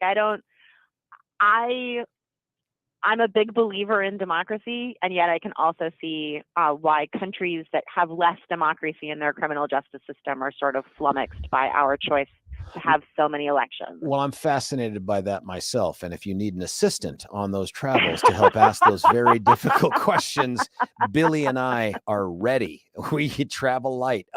Professor Carissa Byrne Hessick, I'm going to chalk this one up as a draw. However, once you're off the radio, I'm going to declare I won this debate. So I just want to be completely transparent. That's an important part of this truth-seeking function. Professor Hessick, thanks for a great amount of time and a great interview. And based on the text, I'm just telling you, it was great. The listeners loved it. Thank you so much. Lovely to talk to you, George. Take care. Punishment without trial, why plea bargaining is a bad deal. Go check that thing out. I'm telling you, do the Audible. That's what I do. Thank you so much, Professor. Do the Audible. That's what I did. It was easy. I got through that thing in a couple long drives over the weekend, and it's a good read, man. It's very provocative. Listen, before we cut away for a break, and I'd love to get your thoughts on this, I just want to remind you about Gay Ribble and the Empower Home team at Keller Williams. I talked to Billy in the 6 o'clock hour because it blew me away. The emails that I get about all the houses in Douglas County, just the ranch ones, those are the only ones I'm really interested in because I think it's cool. And that is that there was like price increase, price decrease, new listing, price decrease, price increase. And when there's that kind of movement, or maybe it's confusion in the market about what to do with the home, you may be asking yourself, how in the world can I figure out whether now is the time to sell? You might not even get to ask that question. You might be like, George, I have to sell. Call Gay Ribble. Honestly, you can trust Gay and the whole Empower Home team, not just because they have decades of experience doing this and they sell the houses for more money than others and faster than others. And some realtors are selling a couple few homes a year. These folks are selling thousands over decades. They've put more families into the right home than just about anybody else you can possibly name. Get the benefit of their experience, their expertise. They'll make you the guarantees that you want about selling your house in the time and the money that you want. give them a call at 833-301-SOLD, 833-301-SOLD, or you can check them out at Gaye, hasthebuyers.com. That's gayhasthebuyers.com. When we come back, your call's at 303-696-1971, or the text, which have also been lighting up here. I'll read some of these things as well. It's George Brauchler, 710 KNUS. Why should you buy your next vehicle at Castle Rock Chrysler, Dodge, Jeep, and Ram? We make car shopping easy. We have a huge inventory of new and pre-owned vehicles. We can even custom order. We make it easy. Easy financing, friendly staff. And when it comes to quality service, our expert technicians keep your vehicle in top shape. Visit us today off of Highway 25 and Plum Creek, or shop online at castlerockcdjr.com. Castle Rock Chrysler, Dodge, Jeep, and Ram. Car shopping made easy. Why should you buy? Imagine the lifelong impact of a journey to the Holy Land, surrounded by like-minded travelers. Picture yourself stepping foot in iconic locations right out of history. With nationally syndicated radio hosts Dennis Prager and Mike Gallagher, you'll gain firsthand understanding of the spiritual and political importance of this vital region. Hi, it's Mike Gallagher here. I hope you'll join Dennis Prager and me on an amazing journey through Israel in October 2023. Discover Israel's vibrant culture and why this nation is such a strategic partner for the United States. Join Dennis Prager and Mike Gallagher on this life-enriching Israel tour, October 25th through November 3rd, 2023.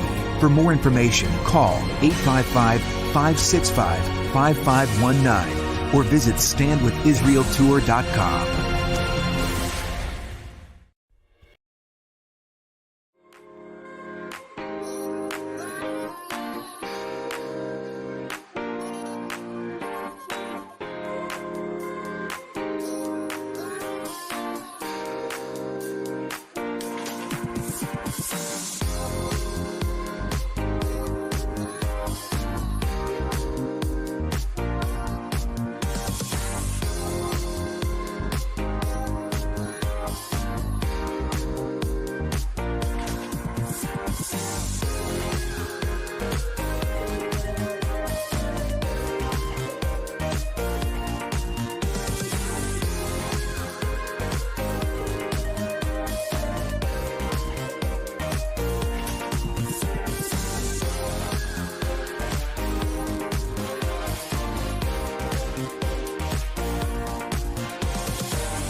George Brauchler back with you here, 710 KNUS. My thanks to Professor Carissa Hessick from the University of North Carolina, Tar Heels country.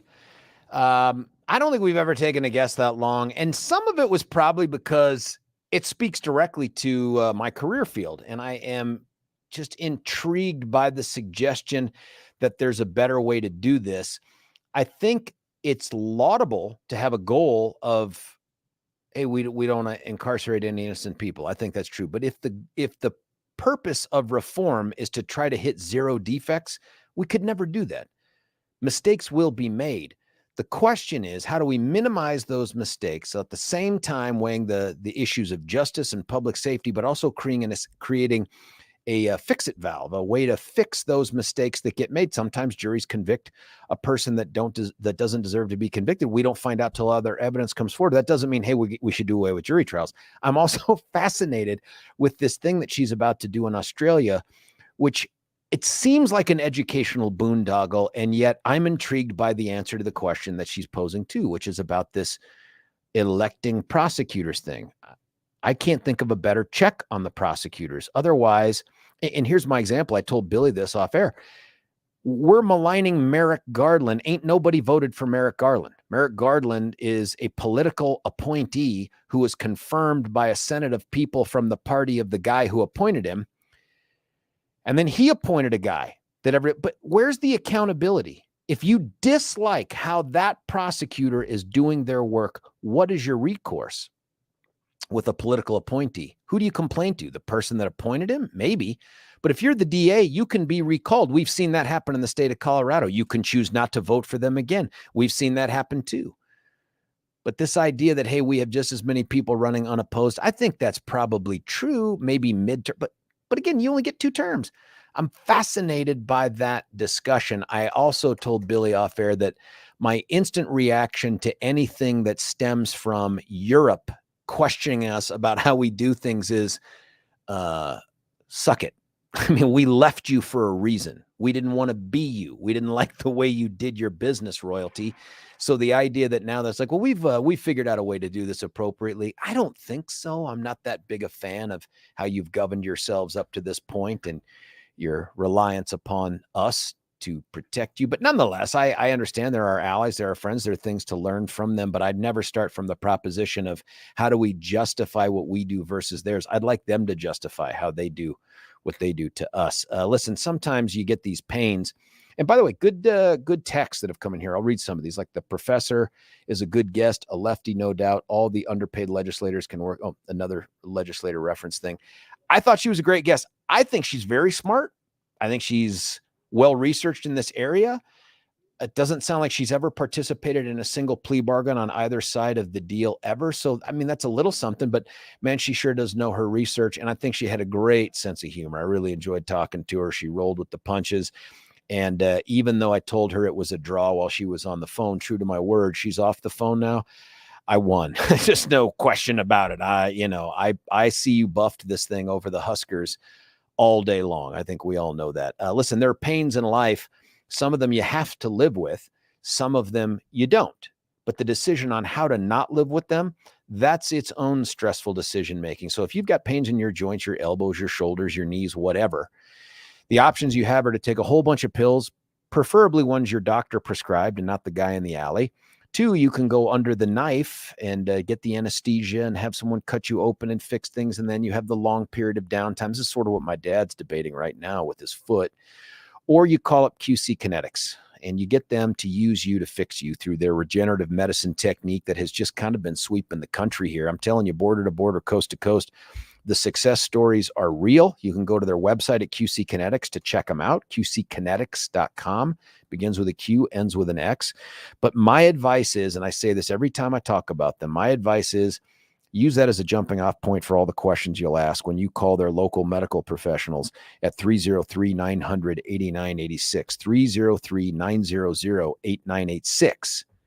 That's 303-900-8986. Some more of the text here, just thinking that if a prosecutor is offering a plea bargain, then it's likely not obvious that the person is innocent. Otherwise, they drop the charges. I like where your head is, but if I'm going to take up Professor Hessick's position, she would say, I don't trust prosecutors and you shouldn't either. She'd say, what if they're wrong? Like, just because the prosecutor doesn't drop the charges doesn't mean that they're doing it for the right ethical reasons. That's the problem when you have a billion little laboratories of criminal justice that in some way are premised on a similar model, but they're exercised differently and there are different rules. Like when she asked me, well, can't you plea bargain with someone in exchange for them not looking at all the evidence? I've never, ever, never heard of that before. Never.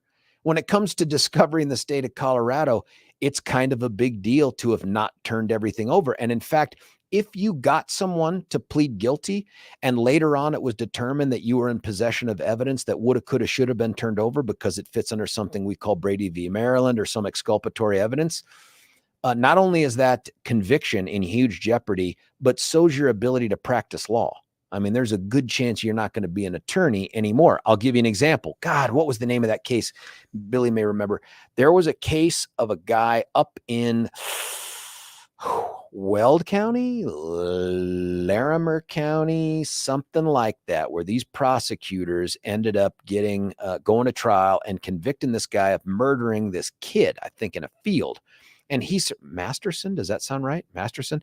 And he served a long time in prison. And I want to say David Lane or someone from his firm figured out that they had hidden evidence from the defense. Well, not only did that guy get his conviction undone, and, oh, by the way, a ton of money to try to compensate for what you can't, which is the loss of all that freedom.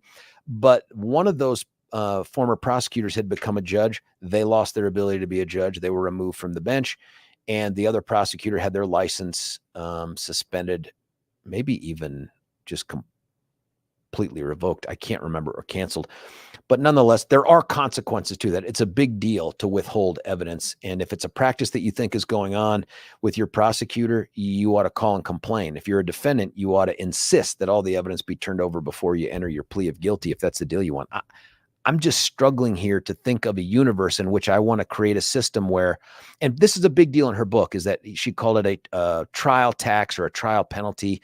The sentences are worse from judges if you go to trial versus plead guilty. I think that's true in some circumstances, but I think that's okay. And in part, it's because you are a better risk for rehabilitation if you take responsibility for your conduct and show remorse for it. That's not me saying it. That's all the soft, squishy mental health professionals that do the risk assessments. So we've got now, remember, we've created an environment where we don't want anybody to stay in jail pending their charges. You steal a car, go ahead, go right back out to DIA and steal another. And hell, if Attorney General Phil Weiser has his way, you'll steal 3 or 4 within a 3-month period before you want to keep that guy in jail because you start to get the idea they're not going to change. But in this particular circumstance, we are now relying more and more on these risk assessment tools. Well, one of the things that we use for risk assessment, I'll give you an example with juvenile cases where juveniles commit serious crimes and we're debating whether or not to allow them to proceed in juvenile court or grown-up court. There's something called like the RSTI, the risk structured TI. I don't know. There's another one called a SAVRI or a SAVRI, structured assessment, violence, risk, youth, all those words. Those are all predicated. Those mental health professionals that use these are all predicated on a couple different things, including taking responsibility for conduct and demonstrating remorse. Those are always factors. Why can't those be considered by a judge or even a prosecutor in trying to resolve a case?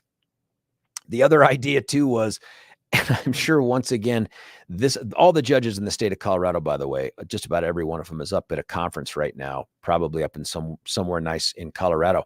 This is why I didn't get invited to their conference, I presume, is, well, I'd say Dave McGoy is number 1 on the hit list, but I've got to be a 1B, maybe a 2 on that list, because I say things like our unqualified judges, and I'm going to keep beating that drum. I don't care what system we use. When you can spend a career in the civil career field and then show up and be a judge in a criminal case, that is not a method for justice. That's not a method for accountability for the parties. You spend a career in the civil world, you would be a fantastic civil judge. We don't do that. You spend a career in domestic relations, you'd be a wonderful judge for domestic relations.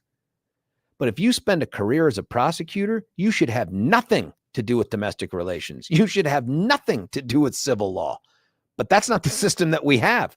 We as a system that says you put the robe on, all of a sudden we presume you can sit in front of a computer for a couple online sessions and now you know what you're doing. Maybe you ride shotgun on a criminal trial for a day or two and now you know what you...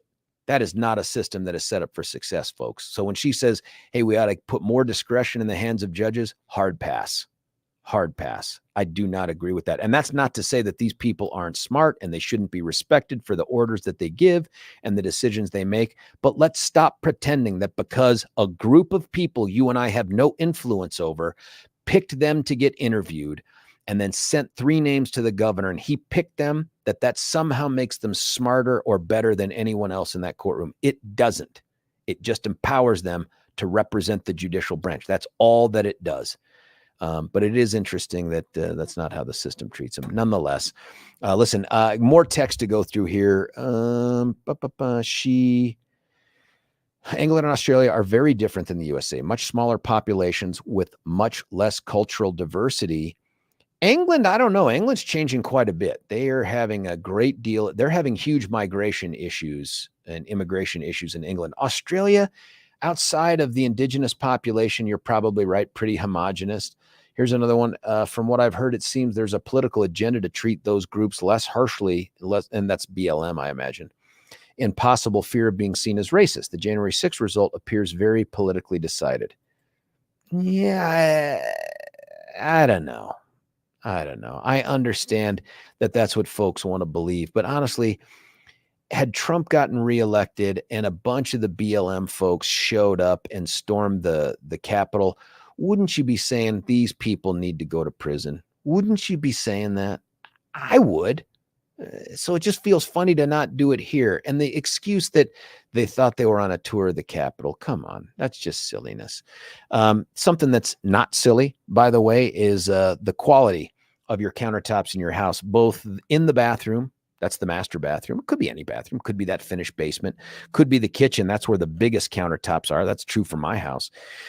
You want to call up Art of Granite. That's Mitch Floria. He's our buddy from Romania. You talk about a guy who's seen a different criminal justice system and I think prefers ours over that. This guy grew up in communist-controlled, Ceausescu-controlled Romania, came here to America to thrive, where law and order rule the day. This is a guy who will give you wholesale prices, but he'll throw the cherry on top, and that is if you tell him you're a 710 listener, a George listener, this is a guy that will say, okay, then for you and you alone, I will throw in the bathroom countertop with the kitchen countertop package. Or if you're only doing one room, maybe it's the basement or whatever, he'll throw the sink in for free with the countertop package. He does it all. The granite, the quartz, the marble. Even though the website is The Art of Granite, it's a little misleading because he does so much more than that. But all you have to remember is The Art of Granite. You can also give him a call on his cell phone at 303-386-5919, 303-386-5919. We're going to cut away for one more break. Got lines open at 303-696-1971. We'll get to more texts when we come back. It's George Brauchler on The George Show, 710 KNUS.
Maybe you've taken a look in the mirror and you think to yourself, dang it, I need to do something about this smile. It's great. I'd like it to be greater. What can I do? I know. How about my friends at Twin Aspen Dental? Don't you love the segues? Don't you just love them? It's why they pay me the big bucks. Listen, Twin Aspen Dental Center, 2 fantastic dentists, Doctors Richter and new mom, Dr. Snyder, and a support staff of hundreds. Well, it's not really hundreds, but a great team of fantastic people. If you just take me at my word, take a break from your dentist. No offense to them. I know they like you and it's great catching up while you can't answer because they've got that sucker thing in your mouth. Take a break from them just one time. Head over to Twin Aspen Dental right there at about Parker Road and Stroh. And if that's not the place that wins over your business, call me. I'd be shocked. I would be shocked because that's what did it for me. I went and sat down with them in Shiloh. They did all the stuff that they do. I didn't need the heavy lifting, the crowns or the bridges or all the other great stuff that they do. I just needed the cleaning and the x-rays and the poking and the prodding and all the other fun stuff. But they did such a great job. Call them right now. Just get that appointment on the books. 303-841-7466. 303-841-7466, or check them out at twinaspendentalcenter.com. That's twinaspendentalcenter.com. That does it for me today. That does it for me for the week. Coming up tomorrow and the other days, I don't know, Pete, Jeff, Jimmy, I don't know. My thanks to Sherie Peif and also Professor Carissa Hessick. Fantastic work. I'll see you guys on Monday. It's George Brauchler, 710 KNUS.